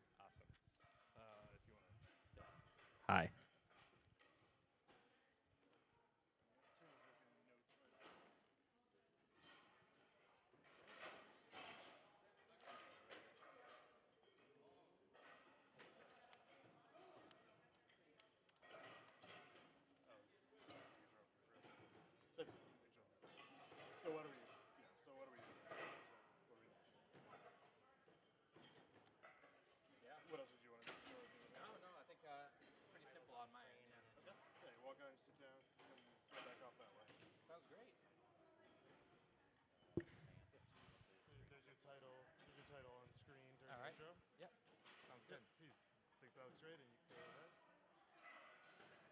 Sit down, magic, magic, magic, and we're talking. Hey, thanks. All right. Wow, very cool. Very fancy.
Okay, good afternoon, everybody.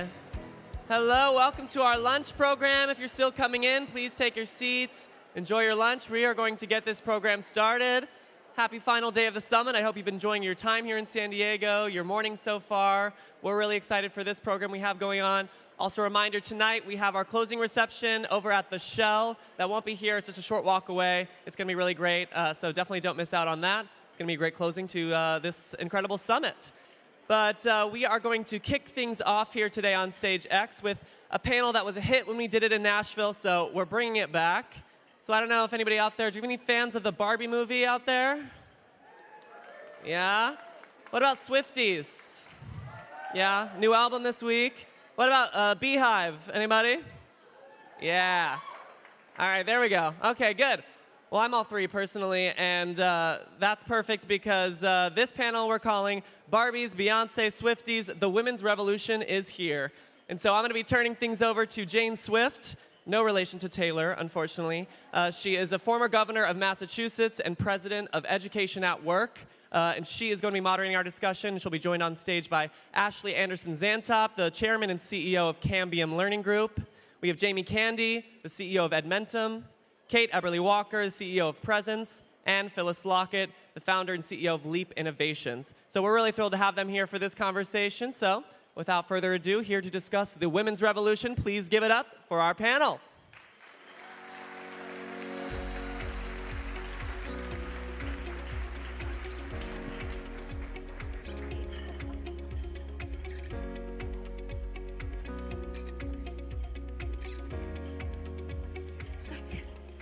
So I think there's actually one more woman we should have added to the title since we did this in Nashville. Are there any Caitlin Clark fans out there? All righty.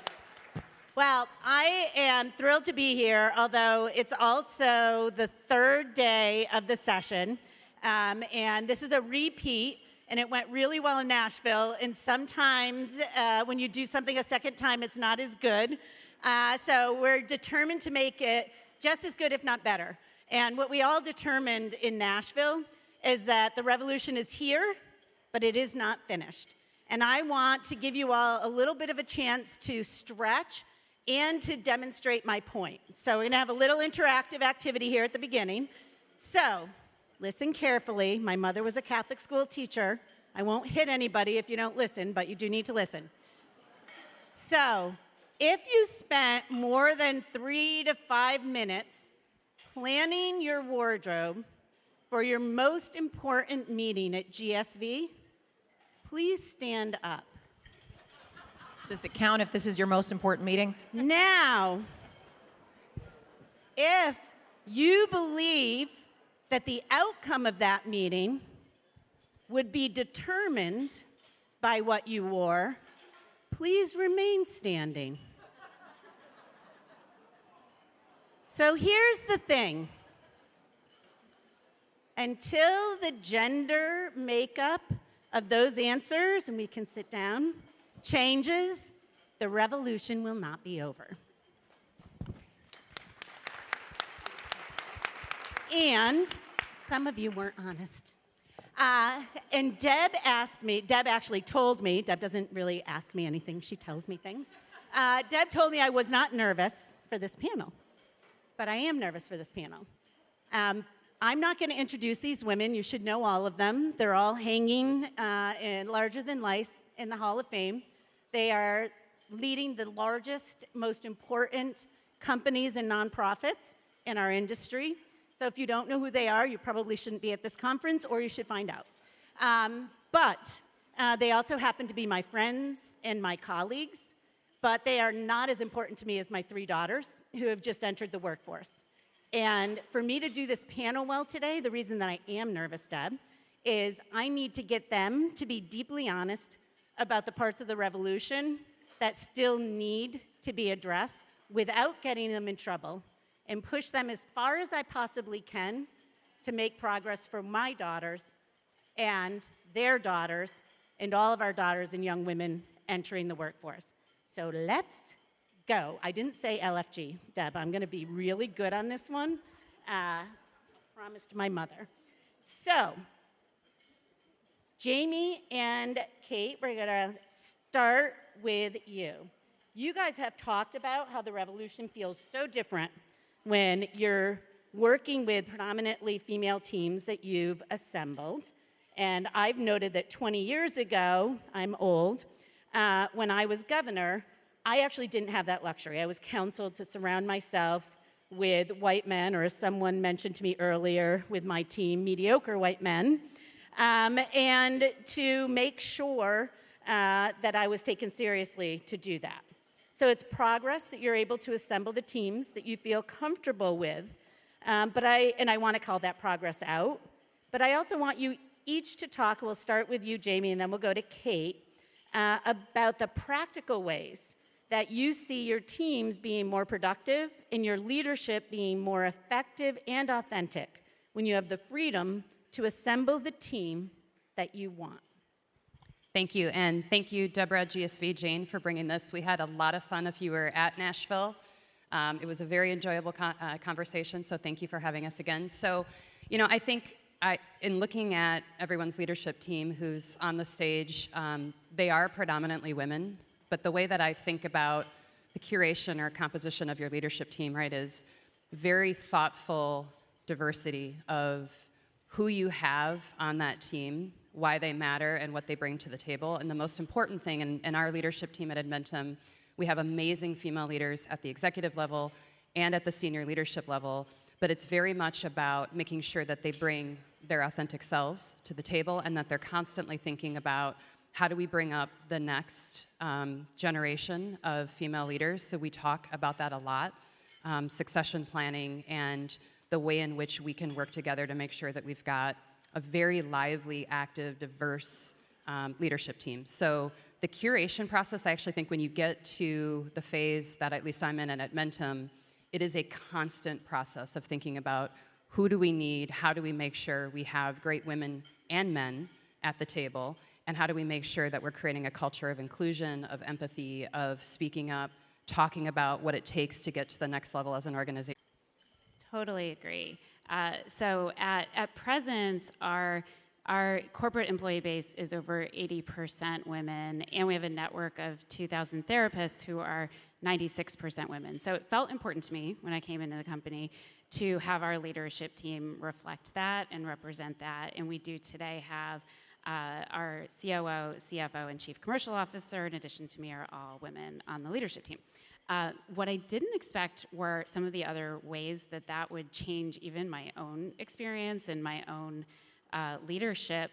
And a couple of things stand out to me. One is that I noticed that I think because we were, because our layers of employees could maybe identify with us more, felt more comfortable, could relate to us, I really feel like the distance between leadership and the next level and the next level has gotten smaller, and people really talk to us and tell us what they actually think and will ask for time in a way that is unbelievably valuable in helping us really understand what we need to do as leaders. That's one. The other thing is actually that the dialogues we're having in our leadership team in our meetings have shifted. And I think that, you know, every leader is different, but I will say, you know, perhaps a more female approach to communication and dialogue in these executive meetings is to share observations, to ask questions, to listen, not to be sort of, you know, opinion first or like stating your position outwardly, but to, you know, kind of work to something together. Whereas some of the men that I've had on my teams have come in more, you know, kind of stepping out with like, here's what I think, putting that opinion out there. And I've watched our whole team, including the men on the team, kind of change the way that we work and see people coming into our meetings with observations to share, with questions to ask, and, you know, a more, I'd say, dialogue-based leadership, and it's very cool. I'm finding that it's a much more natural way for us to lead our people. And do you feel like your customers are better served by that? Well, our customers are also majority female. I mean, we are serving K through 12 schools. We're working with special education leaders across the country. Vast majority are women, and you know, they they talk to us and they share a lot of their observations and perspectives with us. And I think they feel like we take them, we process them, we listen to them, and we come back with something that's responsive.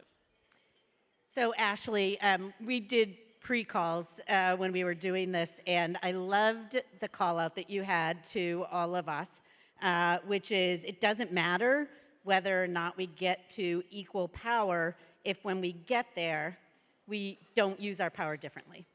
And so I'm hoping you can talk to us about how in your very powerful position, you use your power differently at work. I love this question. I think it's such an important one.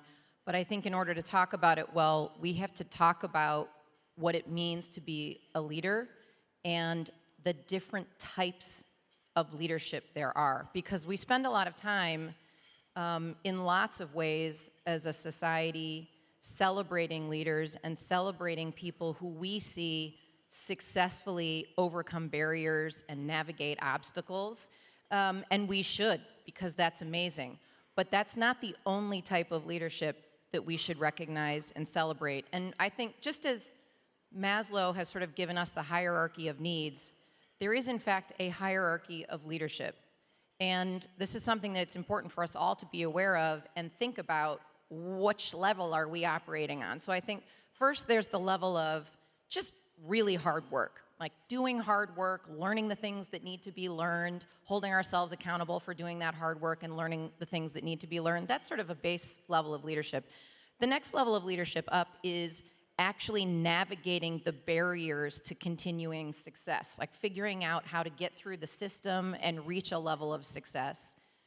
The next level of leadership is about teaching others to do that. So helping other people understand how to navigate those barriers, have access to opportunity. And then the pinnacle, the top of the pyramid, is really about saying, okay, I've reached this point where I'm having success, I have agency, I have some power, I have span of influence and impact, and what am I doing with that power or that agency to remove those barriers that other leaders have figured out how to navigate, and so have I, and then I've taught other people how to figure out how to navigate. And we are really not in the business of creating opportunity for all unless we are in the business of removing those barriers.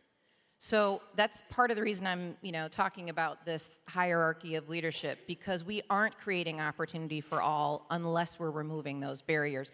And I would just say really quickly, sometimes that's really exciting, flashy, important, social media worthy work, and sometimes it is really detail-oriented, kind of in the weeds, boring work.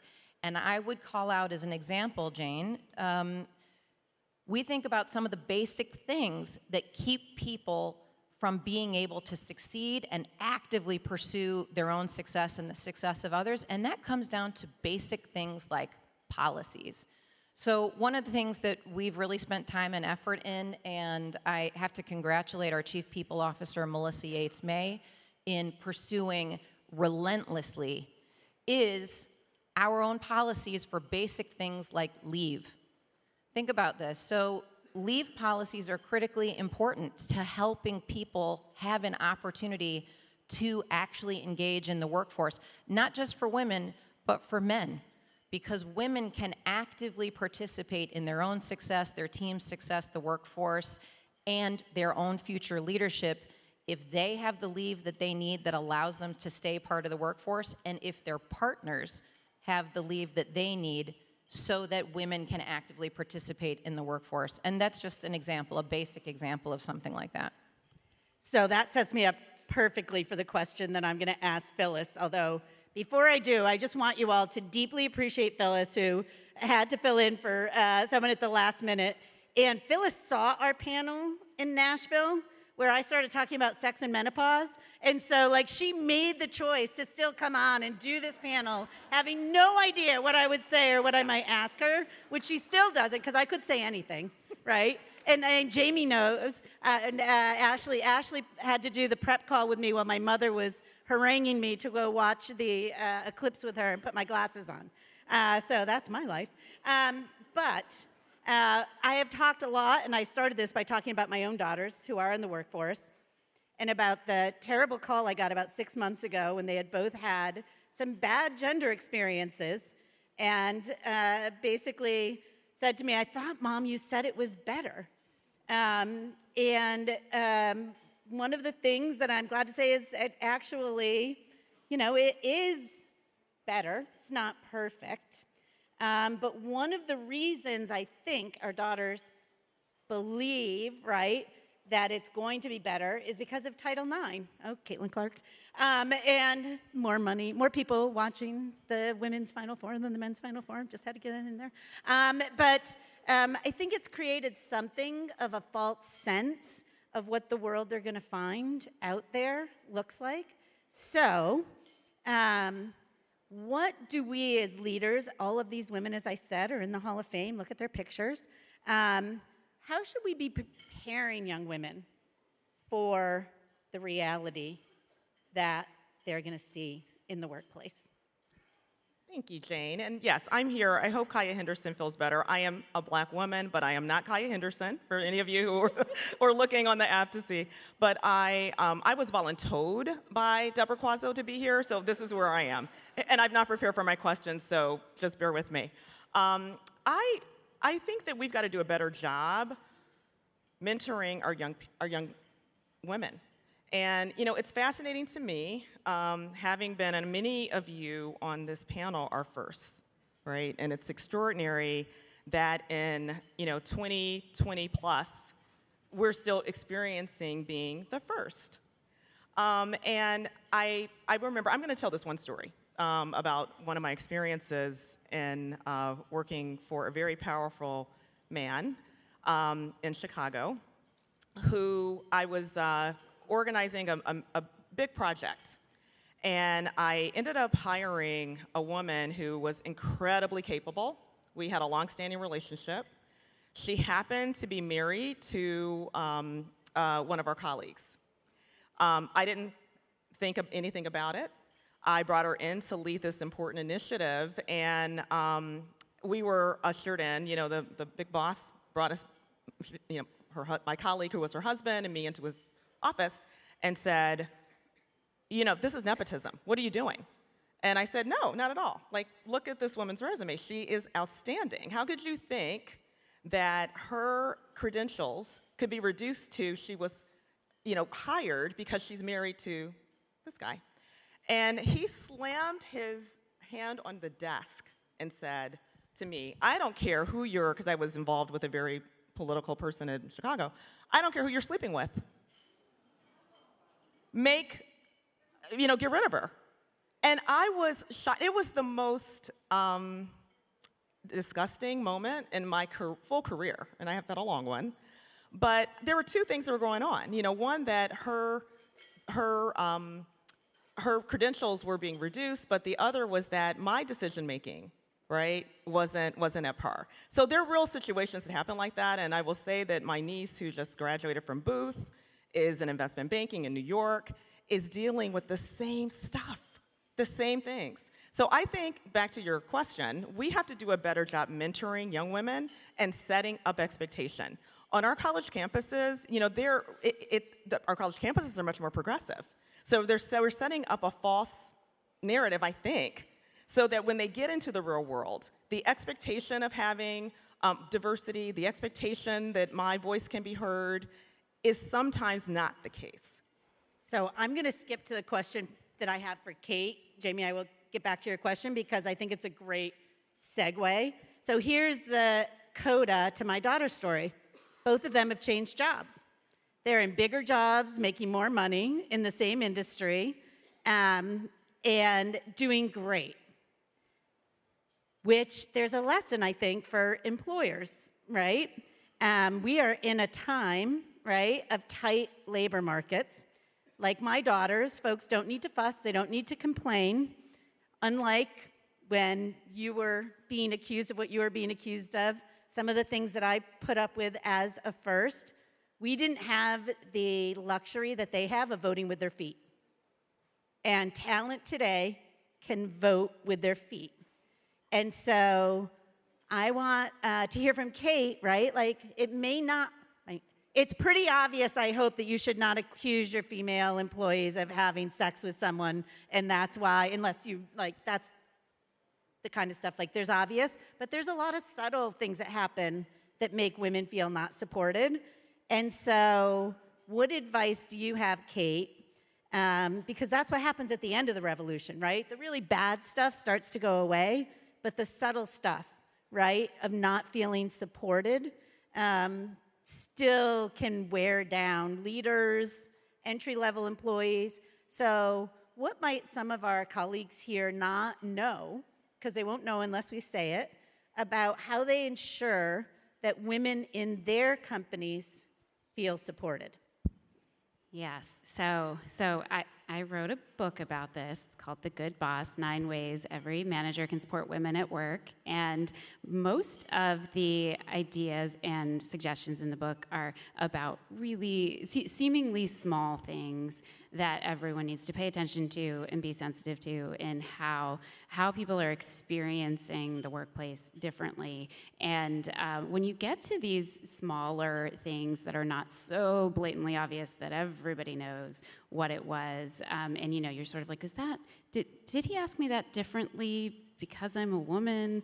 Would that be a problem if I were a man? Like I still ask myself that often, and one of the most helpful things for me has been my network of other female leaders and being honest with each other, because I still get in my own head, like, well, maybe it's not that, maybe I'm making too big a deal out of it, and then when I can talk it through with other people and just and have it reaffirmed, for better or for worse, like, no, that happens to me too. This happens to me. What about this? What about that? I think that's part of it. It's the mentoring. I agree with you, Phyllis, but it's also that like very honest network and support system to say, it's not all perfect, and people are judging any leader with a point of view and a bias, and aren't always paying attention to, like, well, might that be about style, might that be about communication approach, as opposed to about competence and capabilities. I think it's telling, by the way, that when I think of all of my, everyone has their sort of closed groups of trusted advisors and colleagues, of which you all are certainly a part of mine. I think it's telling that all of mine are women. It's all other female CEOs. I don't do that in the same way with male CEOs, and I think it's because the truth is the experience is still really different.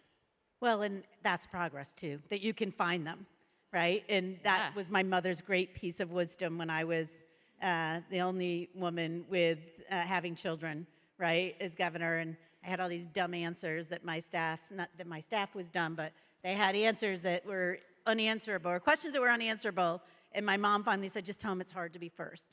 But when you're first, but there are other firsts around you, it becomes easier, which gets me, actually, it's a better segue than what I planned, not surprisingly, for the question I wanted to ask Jamie next, which, as we talk about the revolution needing more work, as we look at, I know there was a panel here by Lean In, and there's some research out there about the fact that we're losing, across all sectors, more women CEOs and more women leaders at this moment, where there are a lot of challenges in society as well as in our economy.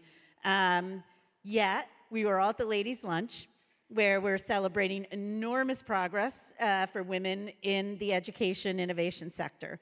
But we know that a lot of that progress came during a very robust market for ed tech. And we also know that we're seeing retrenchment and consolidation of that market. There are a lot of stereotypes about the kinds of markets that women are good at leading in, and perhaps some tired stereotypes about markets that women aren't as good at leading in. So, what do we need to do to protect against not having fewer powerful women at next year's ladies' lunch? It's a great question, thank you.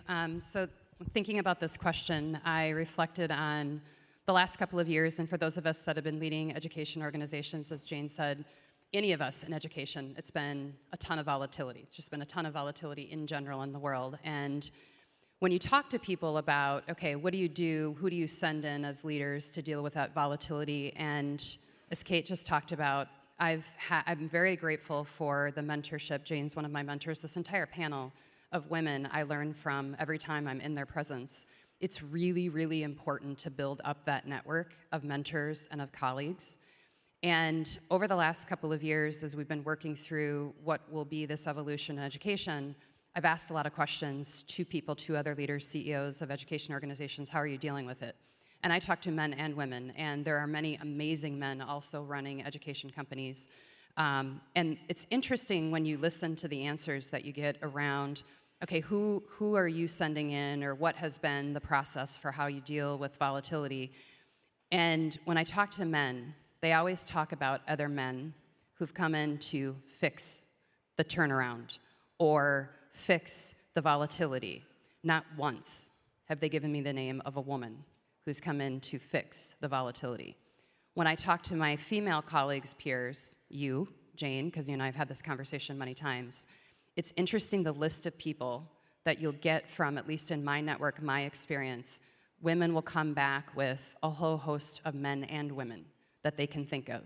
And so I think one call to action is all of us in this room, we should be thinking about who are the great leaders, who are the great fixers, who are the people you send in to mentor, support, and let's make sure that it's like a diverse set of women and men, because there is extraordinary women doing extraordinary work across philanthropy, nonprofit, for-profit, education in the sector, all across. So that, I think, is very, very important. The second piece is never forget what it felt like. I say this to myself all the time, and you and I have talked about this and others. I remember a time when I was the only woman at the table, and it actually wasn't that long ago. And when you start running a company and it becomes bigger and your challenges are complex, it can be easy to forget about that. Never let yourself forget what it felt like to be the only woman at the table. And each and every day, wake up thinking about how you give that back. How do you make sure you are empowering other women, getting more women to the table? My daughter was 10 months old when I first became CEO at my last company. And we had one woman at the board table besides me. She was an observer, and she often had to sit kind of like in the back. Fast forward to today, she is a lead investor at a major private equity firm she was just here, spoke on some panels. And to see that evolution over the last 12 years or so is pretty incredible, and it's exciting. But I still remember like it was yesterday, what it felt like to be the only woman, how hard you worked, the outfit that you had to think about that you'd put on, don't look, heels, should I wear heels, not heels, would I be taken seriously? Like all of those things we shouldn't have to think about as we're building these great organizations and supporting kids and teachers, but you do. And so now as I look at the team that we've assembled at Edmentum and all these amazing women that I have the privilege of working with, it's that constant thought of like, how do I reach out? How do I stay connected? Even in the really hard times in the last couple of years, there's been a lot as we've navigated post-pandemic. But keeping those connections, building up every woman. And last thing is, this is not a competition. There are enough seats at the table, and as women, we have to make sure that we are building each other up and creating opportunity and not competing for what we believe might be the scarce number of senior positions available, because we are the ones who are holding us back from making more positions available by feeling like it's a competition. And I actually see that happening quite frequently, and I'm asking all of us to think about like, every single one of us has an opportunity to get to that table. It's our job to create the opportunity. Hey, Jane, can I make one point about that? I was going to go to you next, but yes. Important. So, Jamie, I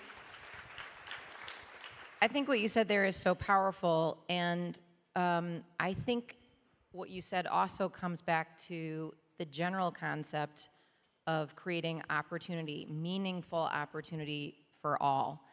Right? If we think about what it means to create meaningful opportunity for all, that isn't about just changing out who's sitting in the current seats that have opportunity with one group for another group, because that's not creating opportunity for all, that's just creating opportunity for a different group, right? When we think about what creating opportunity for all means, it means we have to know and understand and believe that opportunity is not a zero-sum game. Opportunity creates opportunity. Opportunity is that ongoing energy source that everybody's looking for that actually makes more of itself. And that's what we have to remember as we pursue this work. And that actually means that each one of us, whoever we are and whatever we are, whatever our identities are, we each of us have a responsibility and a call to action to think about the ways that we can help make opportunity for not only ourselves and those we care about, but for all. And that might be big structural things, like some of the things that we're talking about, big workforce decisions, or that could be really small daily things. One thing I have to call out our Chief Operating Officer, Kemi Akinsanya-Rose, who's here with us today, about is she started a tradition early on in her tenure at Cambium of sending me an email of folks she wanted to call out on her teams who had done something great that week. You know, somebody who had just done something really terrific, something that I might not have seen otherwise in my role, so that I could give that person a shout out. I will say, not only has she continued to do that, but she's institutionalized that in the form of a dashboard that her team members, she and her team members contribute to every 2 weeks, and some of her team members who do that are here. Our Chief Legal Officer, Ryan Brown, our Chief Marketing Officer, John Jorgensen. Every week they add to that dashboard and call out the people on their teams that I might not know because I might not have interactions with them, for somebody who's done something great for the organization, so I can give a shout out to that person. I can call that out. I can say thank you for being here, whether you're a woman or a man, whatever your identity is, and that makes a real difference. So I was just starting my new job as the president of education at work, and we did this panel last time, and you talked about that, and guess what? I do Friday shout-outs now. So thank you. It's great. And you know, I thought I was already an extraordinary leader, and now whatever is like super extraordinary, that's me because of Ashley. But I think one of the things that I've noticed about my daughters and their generation is they believe in that expanding opportunity. They do not believe it's a zero-sum game. I do not see the, oh, only one of us is going to make it. And again, I know I brought up Caitlin Clark, and we talk about Taylor Swift, but their generation has realized what Title IX gave many of us a false sense of promise toward. I believed it and then got smacked down, but you keep moving. We've talked about mentoring. We've talked about the kinds of ways that you mentor, but I want you to talk, Phyllis, what do we need to be sensitive about? Because it is different when we're mentoring young women and women of color. Thanks for that, and I want to reinforce what Ashley said. It literally is about uplifting all, and I think as women, we've got to make room, but we have to make room, right? We have to make room for all kinds of ideas and for other women. So when there are those recommendations that are coming our way, let's make sure we're uplifting a woman. I mean, one of the things I'll say, Deb Quazzo, she shares her platform. She makes room for others to come. And that's how the best women have achieved at boards that I'm on.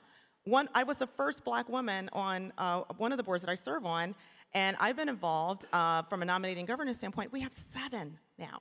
So there, you know, sometimes when you're the only one, you think, okay, that's it, I gotta hold on as tight as possible. It's not true. And I think as a woman and as a Black woman, you have to have the confidence to show up, to stay at that table.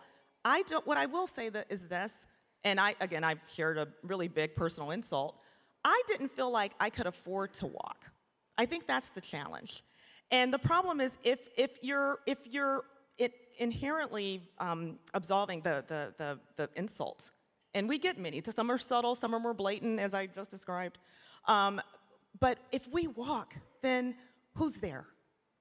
We lose our position. So I think we have to do a little bit more. We have to have that resilience gene and that extra, Teflon to just push through, so we can be the bridge, so others can follow. And when you don't feel it, you fake it. I'm not going to bring up a sex analogy there, I promise, even though I don't see Deb. But women might be better. I'm just saying, at faking. That was also to see if the people in back were paying attention. Just saying. So we're going to move on to our lightning round. No one will ever do a panel with me again, but I might get a book deal. Anyway, lightning round. When we did this panel before, and maybe the reason that Phyllis decided to do it, Kate brought us all a badass bracelet that is sort of a trend at the Swiftie conferences. I wore mine until it dissolved and fell off, probably in places I should not have worn it, but it was such a treasure and gift. So I'm going to ask each of you, if you had a permanent, and they're called friendship bracelets, I want to call them Swiftie bracelets, but we'll call them permanent friendship bracelets.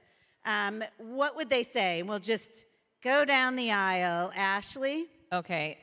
Until Monday, mine would have said the 3 principles that I strive to hold myself accountable to as a leader. It would have said tenacity, empathy, and allyship.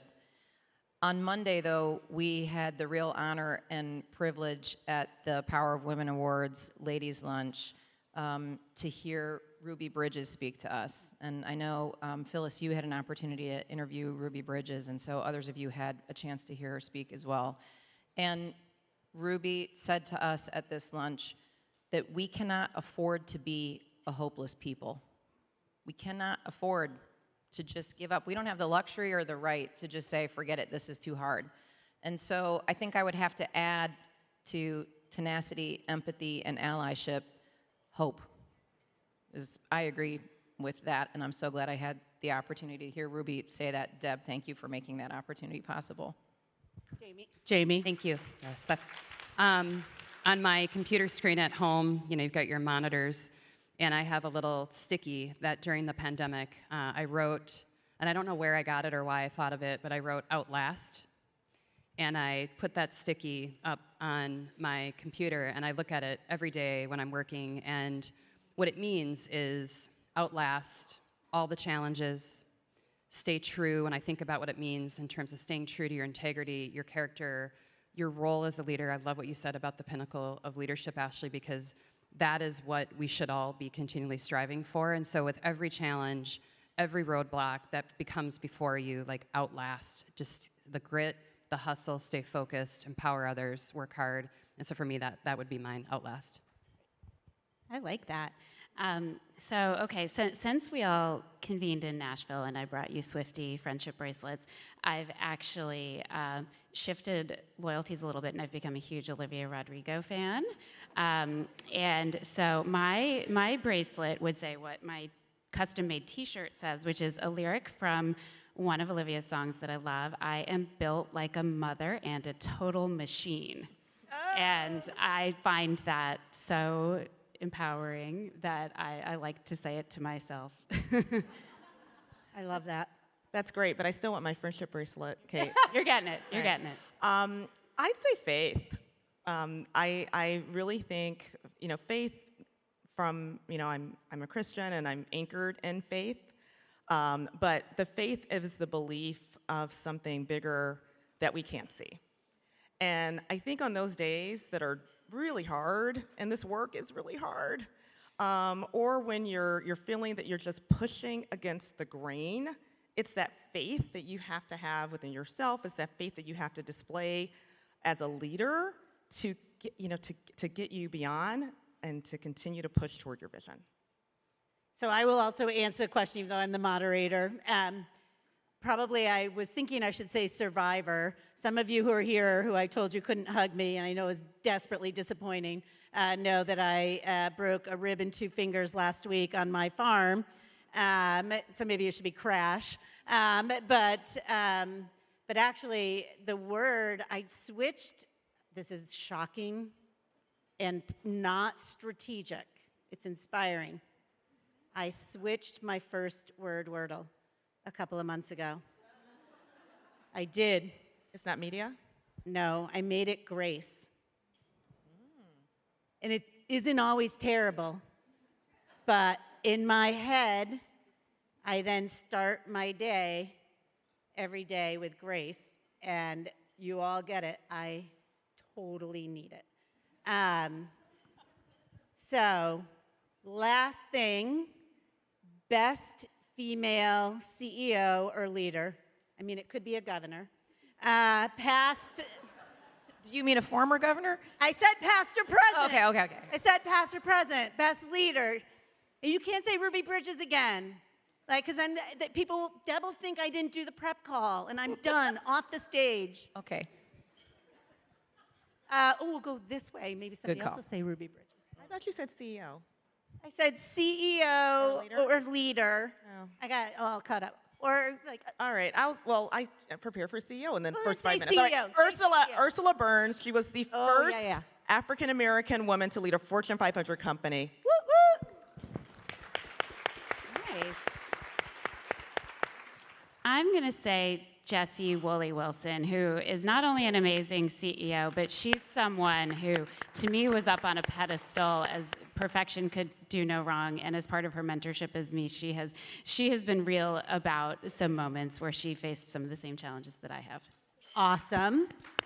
There are many. I said one. One. I know. I'm not going to say many. I'm going to say maybe two because we have to say one thing about you. Give us a second. Mary Barra, General Motors CEO, amazing. If you study her leadership, there's a lot of challenges that come with leading a Fortune 500 company, and she actually is a very authentic, empathetic, high-performing leader. So I just think she's a rock star. So that's one. We have to call you out, Jane. So yes. I think I called myself out. Well, we'll also call you out, and here's why. For those of you that have had the opportunity to just be in Jane's aura and to understand what she went through when she was governor and since then, and how many women in this room and in this industry and beyond this industry she has lifted up, empowered, and created opportunity for, there's more than we can possibly count. So thank you. Blessing.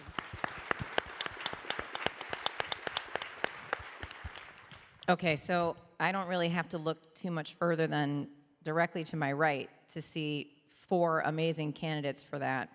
But if we want to think about who our best CEO, women leader, governor, past or present, maybe let's add to that future, because I think the best women leaders, past, present, and future, are going to be the ones that this room raises. This room raises because these future women leaders not only get to learn from everybody we were just talking about who came before us, whose shoulders that we are standing on, whose mistakes and hard lessons and hard work we learn from, but this room collectively is going to teach our next generation and is doing it right now, is setting the example right now by the work you're doing, being here to be the next best woman leader. So I'm excited for them. Love that, and that's a wrap.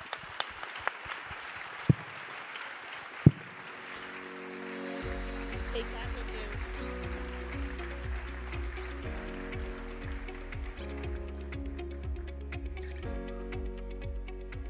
I really am supposed to stay. So, still here. And actually, it really is an honor to have been asked to do this next little part of the program, as well as to be here at ASU GSV Summit, where we gather every year to recognize and celebrate the many incredible achievements of female leaders, those who are revolutionizing the fields of education and workforce skills. I am Jane Swift. I'm a former governor. I'm the president of Education at Work. I've been blessed with many leadership opportunities. I'm also a former Power of Women Award winner, and it is displayed very proudly on my mantle at home so that my 3 daughters can see it. The Power of Women Award shines a spotlight on extraordinary women who are creating a world where everyone has equal access to the future. These women, you heard from many of them just now, are not just participants in change. They're at the forefront, driving it with innovative solutions that have a significant impact globally. This award celebrates their commitment to expanding access to education and skills development, ensuring that the door to opportunity is open to all across every single corner of our globe. So, it is with great pride that I announce and introduce the 2024 Power of Award winners that were given their awards at the Ladies' Lunch earlier this week. Each has demonstrated exceptional leadership, creativity, and determination in their efforts to enhance learning and skill acquisition worldwide. First, a good friend of mine and a powerful leader, Jean Eddy, President and CEO of American Student Assistance.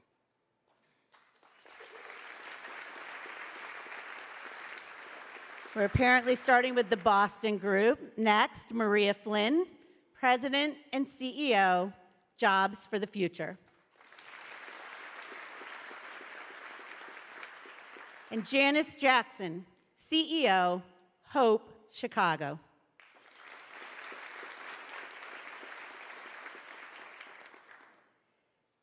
Next, we have Joanne Kinsel, CEO, ProCare Solutions. Vanessa Kirsch, founder of New Profit.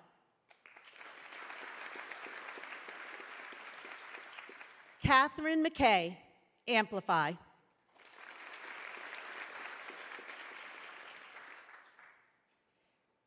Tulane Montgomery, CEO, also of New Profit.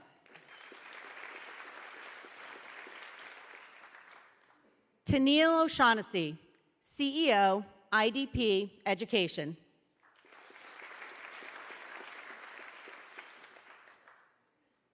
Haya O'Day, co-founder, Replit.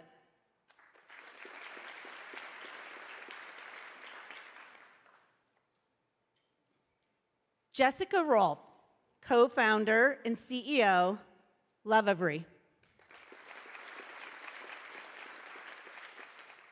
Bijal Shah, CEO, Guild. Shalini Sharma, CEO, Zern.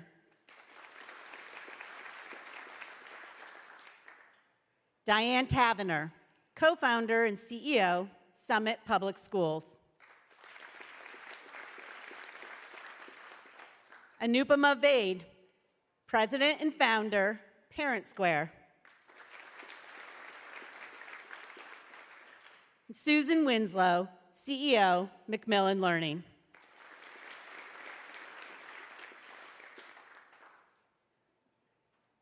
I should also note that Cambium every year supports the presentation of those awards and the ladies' lunch.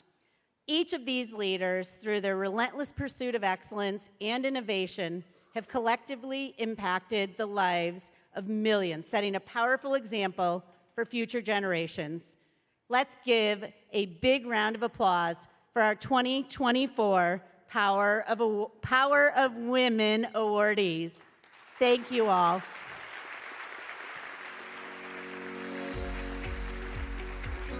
Thank you very much, Jane. Congratulations again to all of our Power of Women award winners. We are really excited for our next conversation coming right up. I am going to be turning things over to our next moderator, Jeff Selingo. Jeff is the Special Advisor and Professor of Practice at ASU, and he will be joined up here on stage by Jeff Maggioncalda, the CEO of Coursera, as well as James Milliken, the Chancellor of the University of Texas Systems. They'll be talking about Coursera's partnership with the University of Texas Systems. So we're really excited for that conversation and to hear more about that partnership. So without further ado, I'd like to welcome them to stage. So please give it up for our next panelists.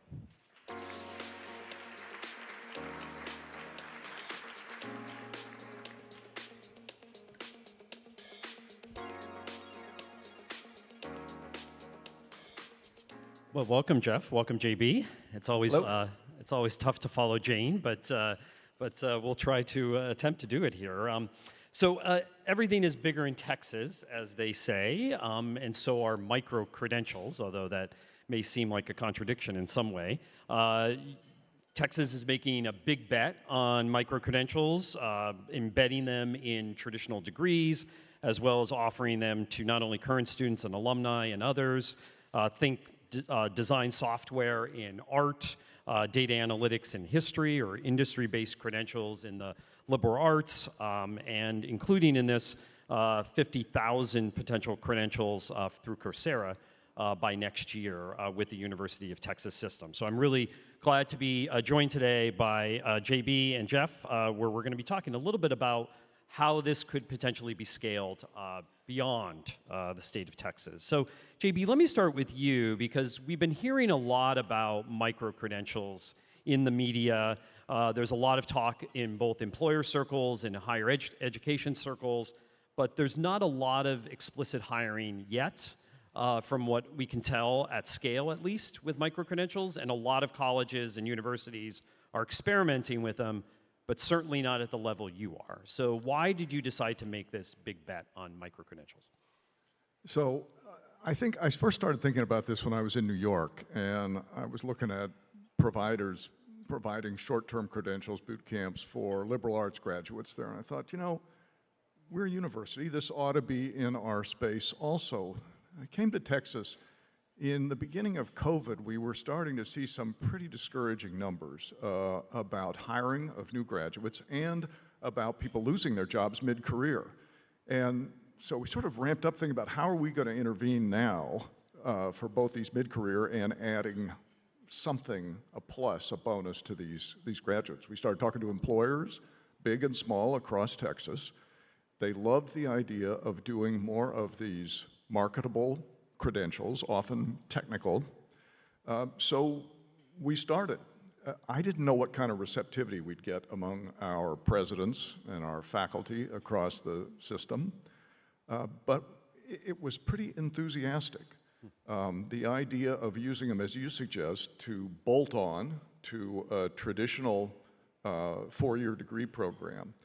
But there are also other opportunities, I think, which are pretty important. One is the reskilling, upskilling for mid-career people in Texas, which we're offering. The other is, you mentioned our alumni. I look at this as kind of a subscription service. I mean, we're a trusted provider. They got their degree from us. So throughout their career, when they are going to change jobs, be eligible for a promotion, learn new skills, why not come back to us? And why don't we provide that opportunity to them for their careers? So we started offering this to all our students at our four-year institutions and their alumni. Next month, we're going to offer it to our 5 health science institutions, our 7 medical schools, so it expanded across the university system to students and alumni.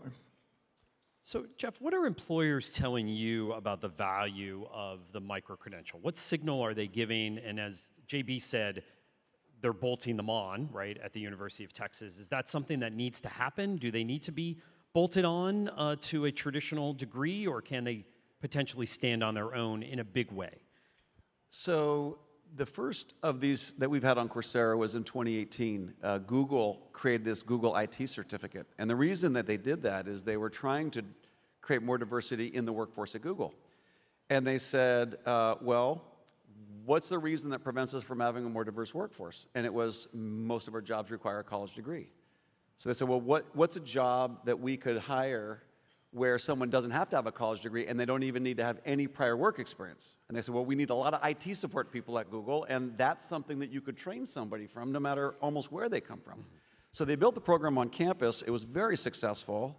Then they called us and said, we'd like to put this online because we think there's an opportunity for many companies to hire people in IT support and that can be trained online. So we launched this in January 2018 with Google, and it was hugely successful. That one certificate has now grown to 41. They're all common, though. They are high-demand jobs, no college degree requirement. At least a high percentage of people in the job today don't have a college degree. No prior work experience required. Comes from an industry-leading provider and teaches the skills for that job. To date, we've had 7 million people enroll in these professional certificates. And on the question of bolting it on or adding it in, what we are seeing is many universities offer it co-curricular. Many universities in other countries are putting a lot of it in for credit towards a degree. But what was, I think, super encouraging is that employers, when we surveyed 1,500 employers around the world, they basically said everything that you just said, JB. And we interviewed students and we interviewed employers in 11 different countries. And the students said, I would love to graduate with both a college degree and an industry micro-credential because I think I can get a job. I'll be more likely to, which is half the question. The other half is, well, what do the employers say?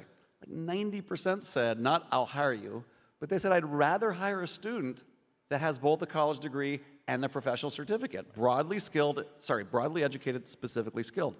I will also say in that survey, employers said if I could only choose one credential, I'd choose a college degree. But absent having a college degree, yes, the industry micro-credential. The best is the best of both of those. Right, a college because it degree offers and a specific signal in addition. Absolutely, yeah. And that's what was interesting, JB, about what you're doing in Texas, because one of the things you looked at were kind of low earning, some of the bachelor's degrees that were low earning. You know, Texas has been kind of at the forefront of knowing how your graduates are doing in the job market. So some of the degrees that you started with within some of these institutions were in these low earning bachelor's degrees. Is that like a good persona of student here to think about? What other personas of students might be good candidates for something like this? Adult learners, other students, how are you thinking about the different personas of learners? So before I get to that, I'm going to come back to your last question really briefly. As Jeff said, you said, why do we take the big bet? As Jeff said, we know from employers and we know from students that they value it. So both ends of that. The third thing we don't know as much about today as we want to know is assessing the data on our own. And we've been doing a pretty good job of this in Texas for over a decade with US Census data, Workforce Commission data, et cetera. We can tell you the average salaries of our graduates from a particular institution in a particular geographic area a certain number of years out of college. We're going to get to that point with micro-credentials also. And so I think my hunch is we're going to show the value there, but we will know that. So the lower earning bachelor's degrees, this is partly my plan to save the humanities. We're both English graduates, undergraduate, and we've seen a great decline. Clearly, you've done pretty well with English. And we got a great decline in recent years in the enrollments in humanities.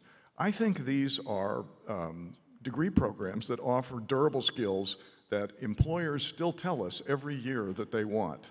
And they're perfect for that. That's why I agree with Jeff that I think the best packaging of this, the best thing that we can offer is these durable skills bolted on marketable skills.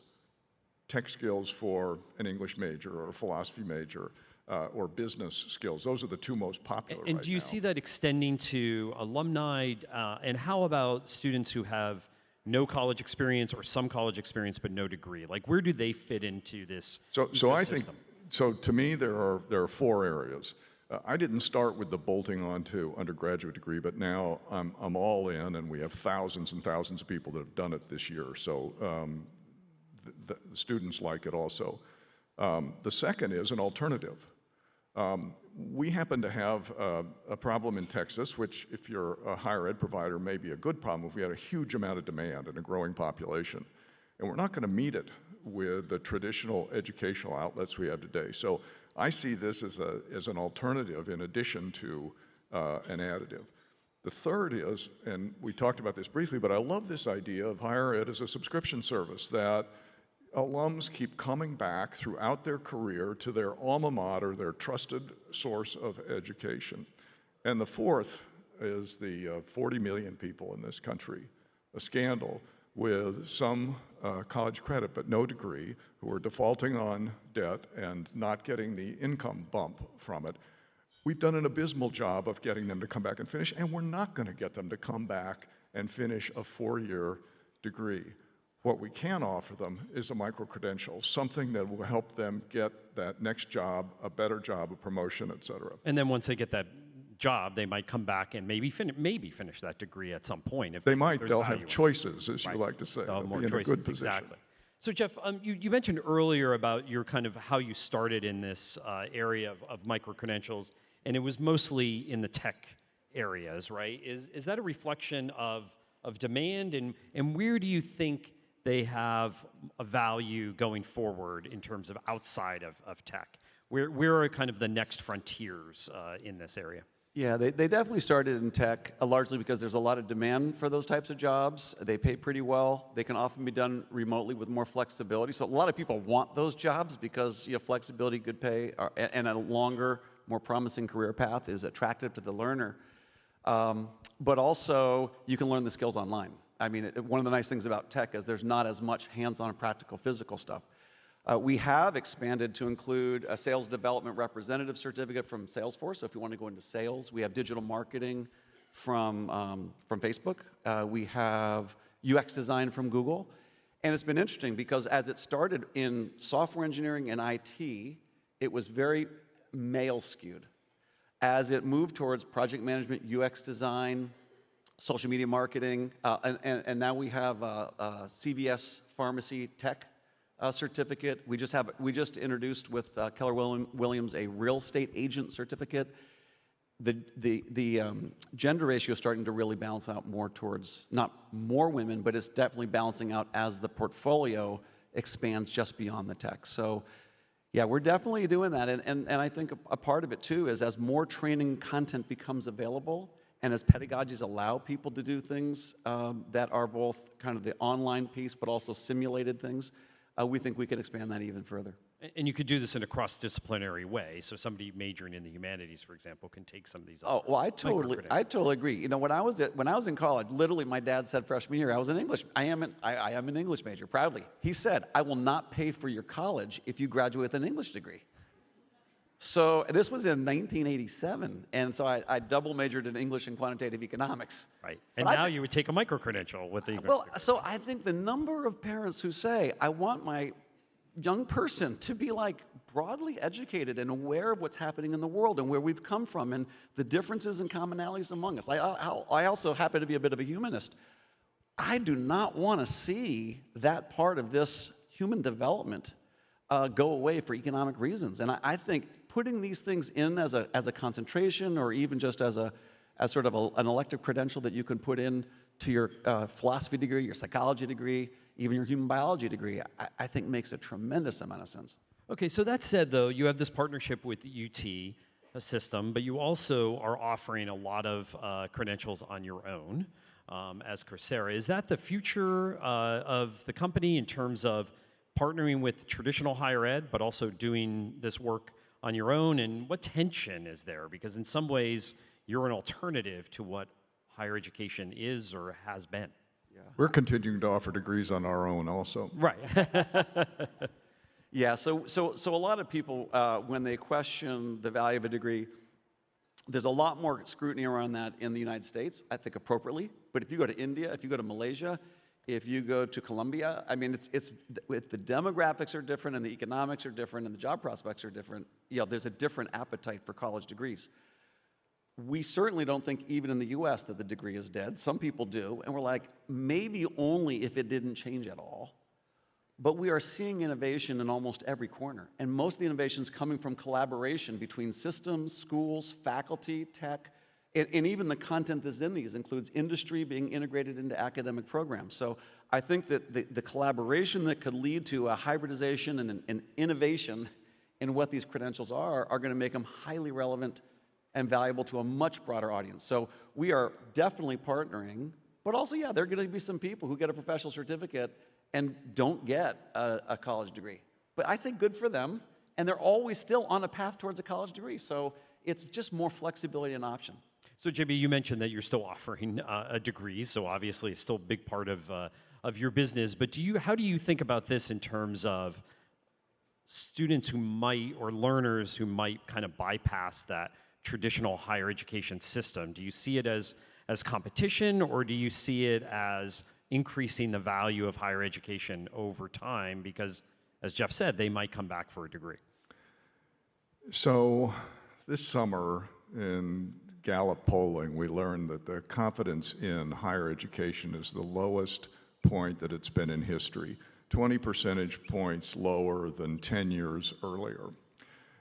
My view is that part of the reason for that, part of it's the cost, part of it's the perceived ROI, but part of it's also that we don't change and innovate fast enough to serve the market that we need to serve, Americans. And I was at a meeting of university presidents a couple of years ago when we were just starting to launch this, and one of my peers said, "You're undercutting our business model." And I thought, if that's the way you think about this, it's no wonder that people are losing confidence in us, because this isn't about us. It's about how well we serve the market of potential learners, degree holders, certificate holders in this country. So I think that anything we can offer, any innovation we can provide that has proof that it works ultimately is valuable, and we need to be doing it. So how can we scale this beyond Texas? A question for both of you. Like, where are the opportunities, but more so, what are the hurdles? Maybe JB, let me start with you on that. Like, most college and university leaders still have to work through their governance structure, still have to work through their accreditors, still have to work through credit. How is credit applied in these cases? So what are some of the opportunities you see to scale this, but where are the real hurdles that we have to work through? That's going to be a question for Jeff, because I'm not looking to scale it beyond Texas, right? And a couple of quick examples. State of New York has done something really, really neat. The Department of Labor has done a workforce development program where any unemployed or underemployed person in the state of New York gets access to the Career Academy with these professional certificates. They can do this online. 14 of these certificates are ACE credit recommended. This is American Council on Education. So there's a workforce development program over here paid for by the Department of Labor. The Department of Education, with the SUNY Empire College, which is the online branch of SUNY, has 140 online degree programs. And they decided that every degree program would recognize credit for any certificate that has ACE credit recommendations in the workforce development program. So now you have working adults mostly who are trying to figure out how to get themselves onto a career that's going to be rewarding for them and also accessible, learning online to get a particular job, and also advancing their way towards a college degree that they could finish with credit at SUNY Empire. So it's a wonderful collaboration between the Department of Labor, Department of Education. And then they actually went in different regions of New York and said, well, which certificates will train you for the kinds of jobs that are in demand in these regions? So the Chamber of Commerce was involved in that. At a really high level, on the other hand, I had met with the president of Kazakhstan, and they are really committed to upskilling not just the people, but the whole educational system of Kazakhstan. So the Minister of Education has purchased licenses, not just for a state system, although Texas is very big and maybe on the same order as Kazakhstan, but they're buying licenses for every public university and many private, 59 different colleges, universities, and vocational programs all across the country. And they're just doing it all at once. So basically, every young person going through any of their adult learning institutions will be getting these industry micro-credentials as they pursue the more traditional degree path. So JB, maybe you don't want to scale it beyond Texas, but I'm assuming that other system leaders and other higher education leaders are still asking you for advice, right? So what are some of the hurdles to trying to even scale this within the University of Texas system? Because again, there are governance, there's accreditation, there's credit. Like, what are some of the things that you have to try to untangle as you try to even do this within the University of Texas system? Necessity is a great compelling influencer. We saw it during COVID when we went from, less than 20% of our faculty ever taught a course online to, if they wanted to stay open, 100% of them were a month later. We ended up being a lot more resilient than we thought we would be. If we now show close to 90% of employers say they value the combination of a credential plus durable skills, and a similar number of students tell us that they see the value, I think that it's a matter of time before policymakers are demanding that institutions across the country respond in this way, both to hold costs down and to provide this advantage in education and the workforce that people are demanding. Right. And by the way, if you look at the number of governors who said we're waiving the degree requirement to work for the state, well, the hiring managers say, okay, they don't have a degree, but they don't have anything else that I could really hire based off. I think it's a really complementary policy to say, waive the degree requirement to work for the state and allow people to get these micro-credentials that can count maybe not as much as a degree might, but at least as something that gives evidence of skills and knowledge learned, and maybe even a portfolio of the projects that have been built. So I think it could really facilitate the policy of basically skills-based hiring. Right, and as we wrap up here, I mean, I think that's the issue here, right? It doesn't really matter whether you call it a degree. You know, there's a debate right now around a 3-year degree with 90 credits, a 4-year degree with 120 credits. It's what's the learning outcome that you want to achieve here. So let's end there. Like, what really do we need to achieve here? Whether it's a micro-credential, whether it's a degree, what are you hoping to do? JB, I'll start with you on this. What are you hoping, what are you trying to fill? What's the job you're trying to do in the University of Texas system with a variety of types of credentials, whether it's the 4-year degree, the master's degree, micro-credential? What's the ultimate goal here? Well, I don't know that I have much more to say about this. The ultimate goal is to increase the marketability and the value of our degree plus a bolt-on to our graduates. The second is to offer our alumni and all Texans the opportunity to reskill and upskill during their career. The third is to offer an option to people, and I think increasingly, I mean, this is not, let's just think about this. This bolting on a short-term credential is not an incredibly radical step.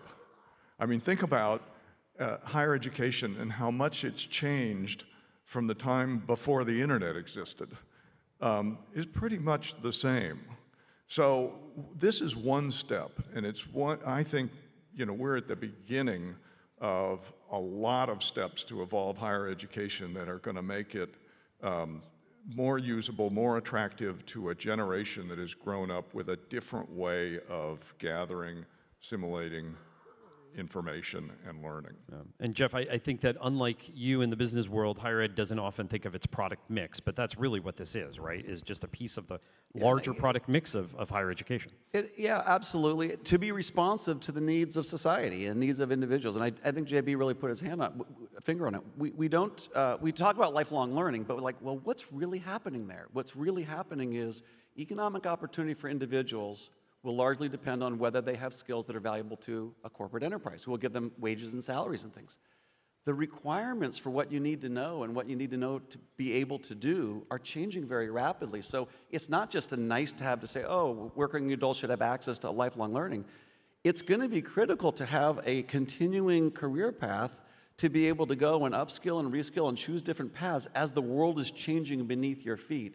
I think institutions that offer this kind of flexible pathway will be serving all of us, including me, who are going to be facing a world of change at a rate that we haven't seen before. We're going to be upgrading, by the way, all these certificates to say not only what is the skills for the job role as it existed 3 years ago, what will it be with generative AI? Because they're all changing. Everybody in this room, including me, starting with me, our jobs are changing, and we're going to have to learn new skills to do that. And so I think lifelong learning is just not optional. So let me ask people, how many people think it would be valuable for your alma mater to offer reskilling and upskilling throughout your career instead of just asking you for money every year? Yeah. And I think that's the key here, right? This is going to be plugged and played into high schools, college, alumni, and the workforce. Jeff, JB, thank you for joining me on the stage today. Thank you, everybody. All right, thank you so much to all of our panelists. Really appreciate it. Okay, I'm really excited to bring out our next keynote speaker. Joining me soon on stage is going to be Marc Brackett. Marc is the founding director of the Yale Center for Emotional Intelligence. He's also a professor in the Child Studies Center at Yale. He's the author of the best-selling book, Permission to Feel. Marc is a researcher. He has been for 25 years on the role of emotional intelligence in learning, decision-making, creativity, relationships, physical and mental health, and more. He also produced the documentary America Unfiltered. If you got a chance to see it last night or at the Air Show, it's really incredible. So if you weren't there with us, definitely check that out. We're really excited to have him here. So without further ado, please give a warm welcome to Marc Brackett.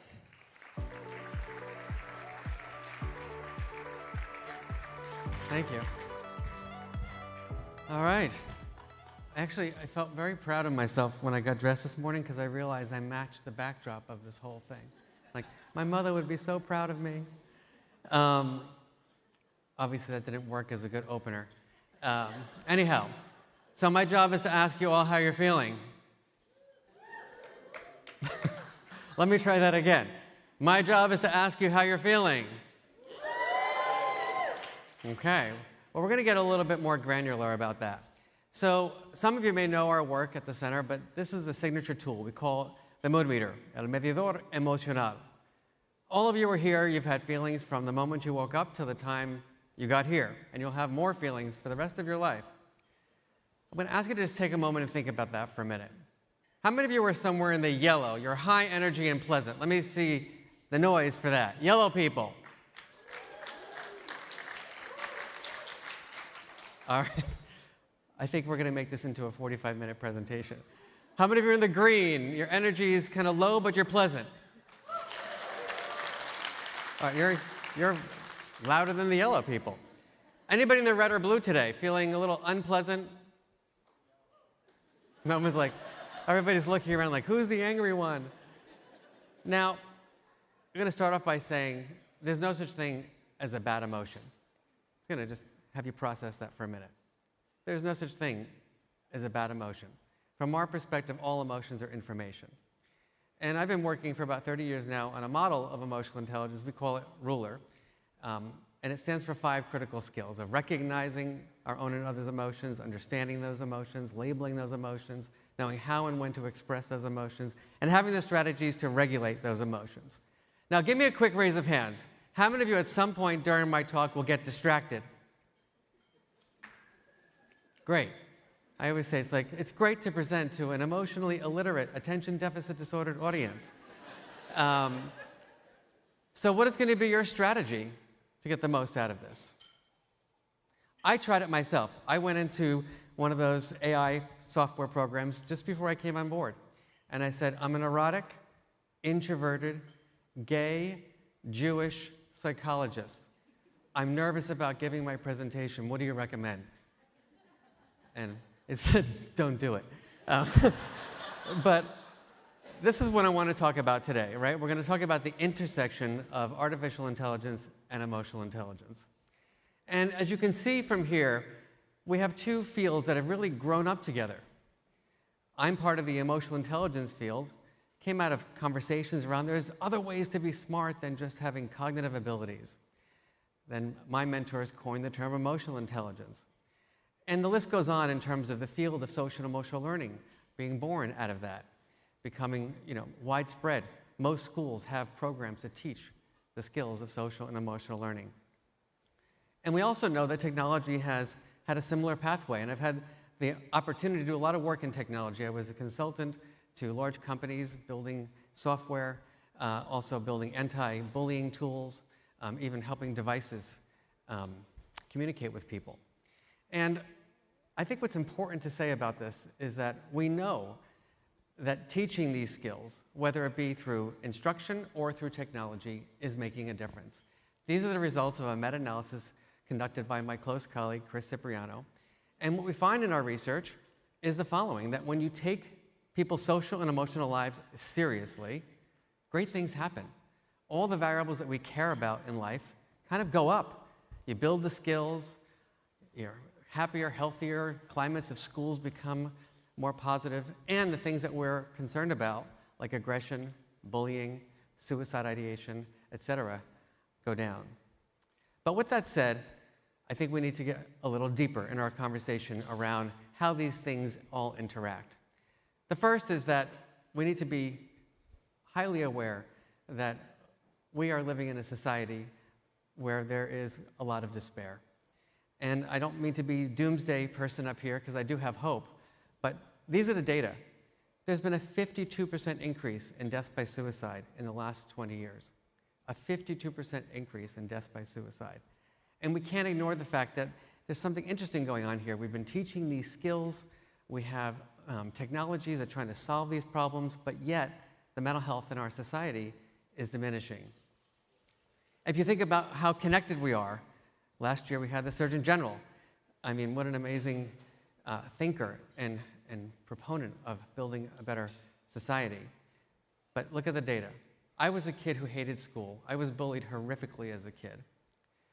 You would think that with all the bullying programs, of all the work that we've done in society, that bullying would go down. Truth is, about 1/3 of children are bullied each day in our schools. We know that 1/3 of adults have diagnosed depression. 50% of people in the US feel lonely each day. 64% of people don't feel like they can have a constructive conversation around something, a debate. And I don't think we can ignore the fact that the number of hate crimes has risen enormously in the last 10 years across all forms of racism and other isms. Now, at the same time, we're striving to connect. How many of you feel like you'd be a little healthier, a little happier, if some of your relationships were a little better? Would anybody raise their hand to that? Like, put them up, or maybe you should go home. The truth is that we are striving for connection. And I want to just point out that poor mental health and loneliness are caused in large part by a lack of connection. The thing that I think is important to talk about here is that people have a desire to interact with something, like their device. As a matter of fact, research now shows that a lot of our adolescents would prefer to interact with their device than a human being. They prefer to text someone as opposed to talk with them face to face. Now, technologists want to help, like all of you. So the question is, what can we do? Well, we know that AI is being used to help people look up problems, get scripts on how to deal with things. But I think we need to be really careful. I'll give you one example. So just that, imagine there was a device on your kitchen table and you said, "Hey, Debmo." That was for you guys. "I need help with this." And you get this script. And then you're in anybody here have a really big conflict with someone? How many of you have ever been in conflict? Yeah, so I've tried this out. Like, give me the advice for how to deal with my conflict. And it says something like, take a nice, long inhale. And I breathe in. And I breathe out. And I'm like, now it's even clearer why I can't stand you. And my point with that is that when we get scripts on how to deal with people, we have to differentiate between the advice we're getting and how to implement that advice. Does this resonate? Like, the implementation piece is where the magic happens. It's where the hard work has to happen. Now, what do I recommend? Well, a couple of things. The first is, I think the people who build and use AI need to really understand EI. Here's one example. So many years ago, I was doing a project for a tech company to help build these anti-bullying systems. I did a ton of research. I mean, a ton of research with adolescents, because they were the ones who were the ones having the challenge. And we interviewed them about what they wanted, what they needed, what the language should be. I wrote up this massive report, handed it in to the engineering department. A couple weeks later, they sent me the templates, and it was not the stuff that I did in the research. And I said, well, I don't understand. Like, we did all this research, like a ton of research, finding out the language that kids use today to talk about these things and what they want. And they said, oh, well, we didn't like the way that sounded. I'm like, okay, thank you for sharing.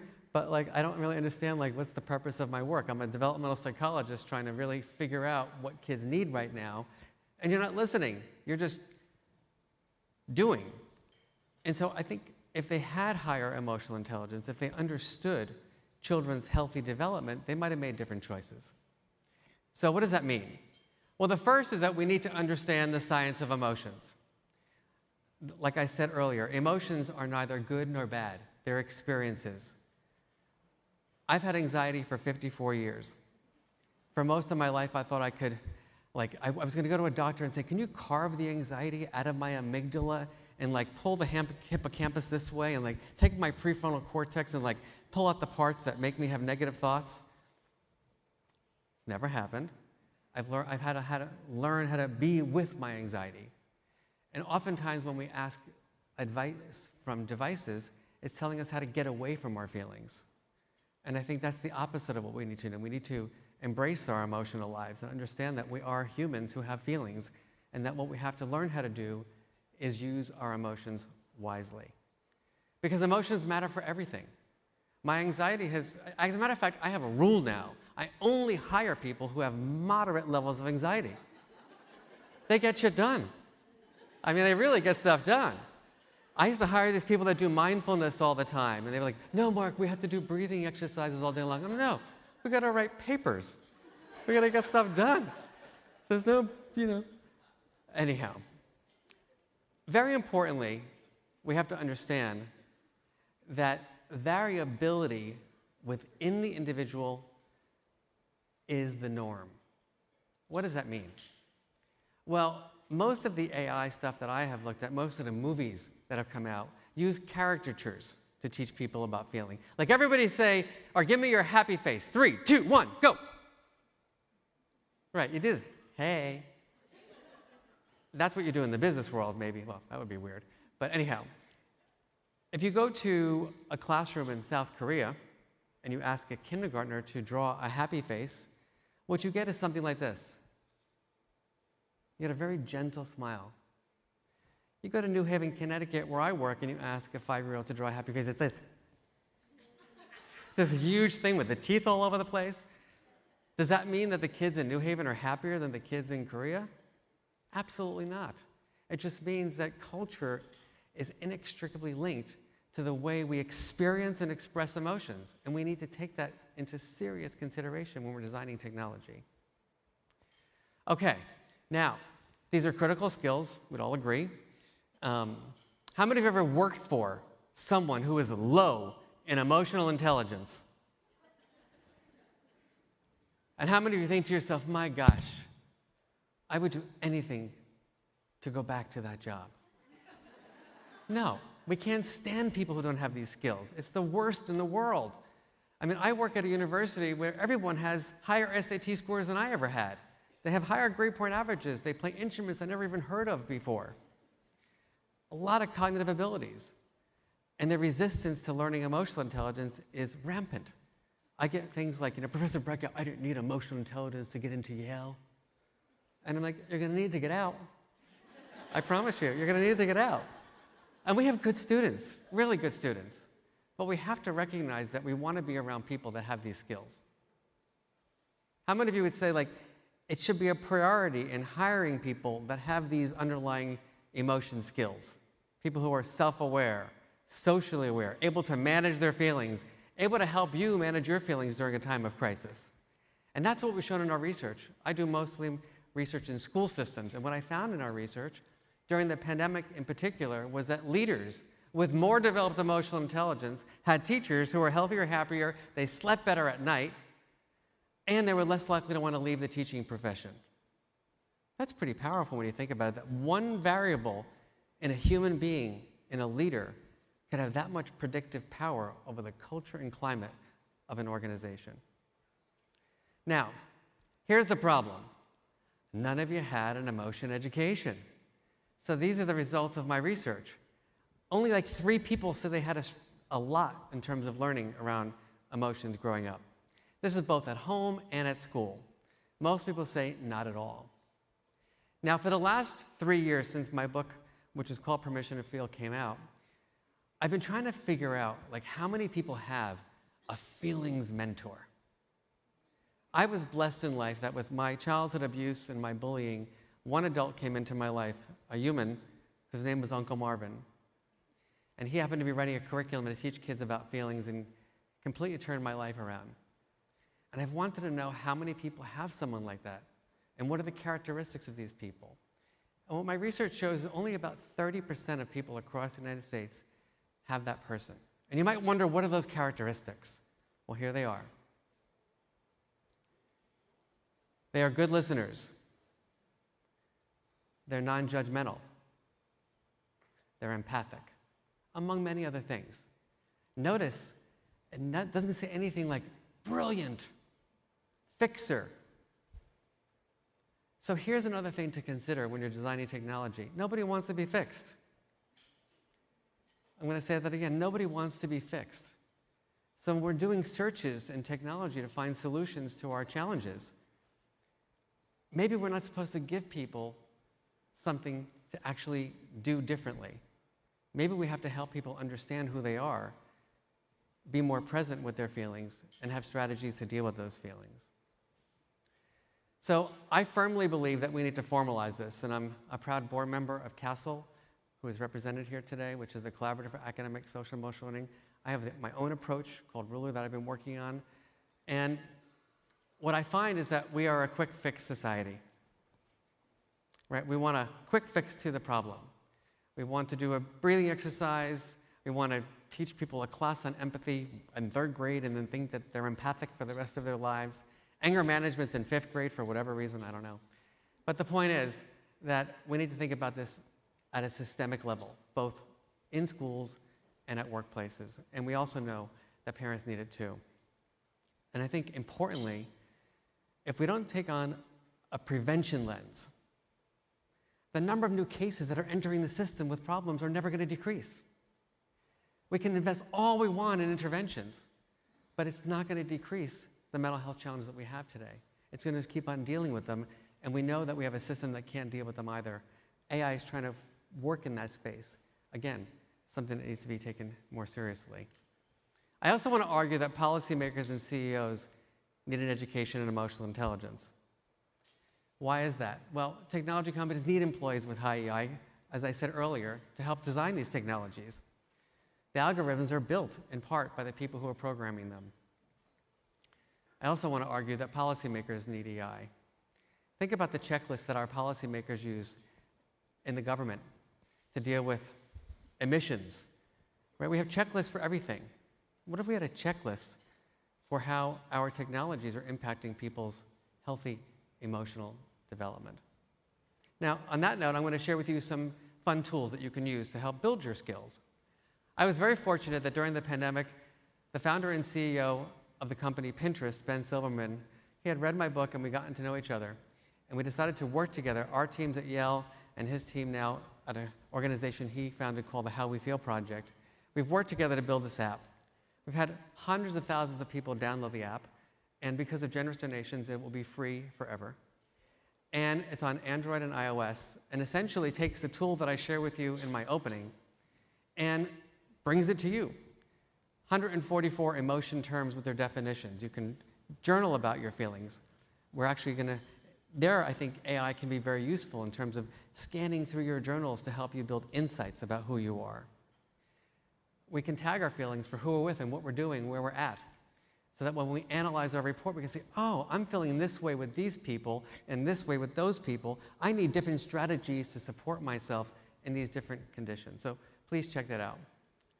I also want to share something new that I've done. One of the things after writing something called Permission to Feel, you get a lot of people who write to you and they say, thank you for giving me permission to feel, but now what the heck do I do with all these feelings? And so I decided to pull together the world's leading experts in emotion regulation, like Duff McKagan from Guns N' Roses. That was a joke, by the way. To be honest with you, my interview with him, I learned more about emotional intelligence than I learned from talking to many experts. And so this is a webcast that I just formed where I bring together celebrities who have really lived pretty intense emotional lives, talk with them, first ladies of different countries, and then experts to talk about feelings, learn from them, and then share them with you. As I shared earlier, my primary work is in the field of SEL. I founded the Center for Emotional Intelligence and am the lead developer with many other people of an approach to SEL called Ruler. I want to encourage you to learn more about that. There's tools on our website that you can learn about. We've now worked with over 150,000 educators in 5,000 schools across the globe. If you're in a high school and you want to do research, we're doing a big study in high school, so please reach out to us there. And if you're a leader and would like to learn more about the work, we have a special seminar this summer on the intersection of emotional intelligence and burnout in education. On that note, I'm going to ask everyone to take a nice, long inhale. And a little exhale. Let's do one more, you know? Why not? One more inhale. I'm going to end with a quote. Imagine a world where corporate and public decisions and policies are judged by how they affect the ability of people, children included, to handle their feelings. What would be different? Thank you for your time. Thank you very much, Marc. All right, thank you all of you for sticking around. We have one more incredible fireside chat coming up to close out our lunch program. So just a second, I will be handing things over to Aylon Samouha, who will be moderating this discussion. Aylon is the co-CEO of Transcend Education, which is an organization unified to support school communities to create extraordinary and equitable learning environments. and he will be joined on stage by Tim Urban. Tim is a writer and illustrator, the co-founder of Wait But Why, which is a long-form stick-figure illustrated website with over 600,000 subscribers and a monthly average of 500,000 visitors. He produces viral articles on topics all the way from artificial intelligence to social anxiety. And last year, he published his best-selling book, What's Our Problem? A Self-Help Book for Societies. So we're really excited for their conversation. We hope you enjoy it as well. So without further ado, please give it up for our guests.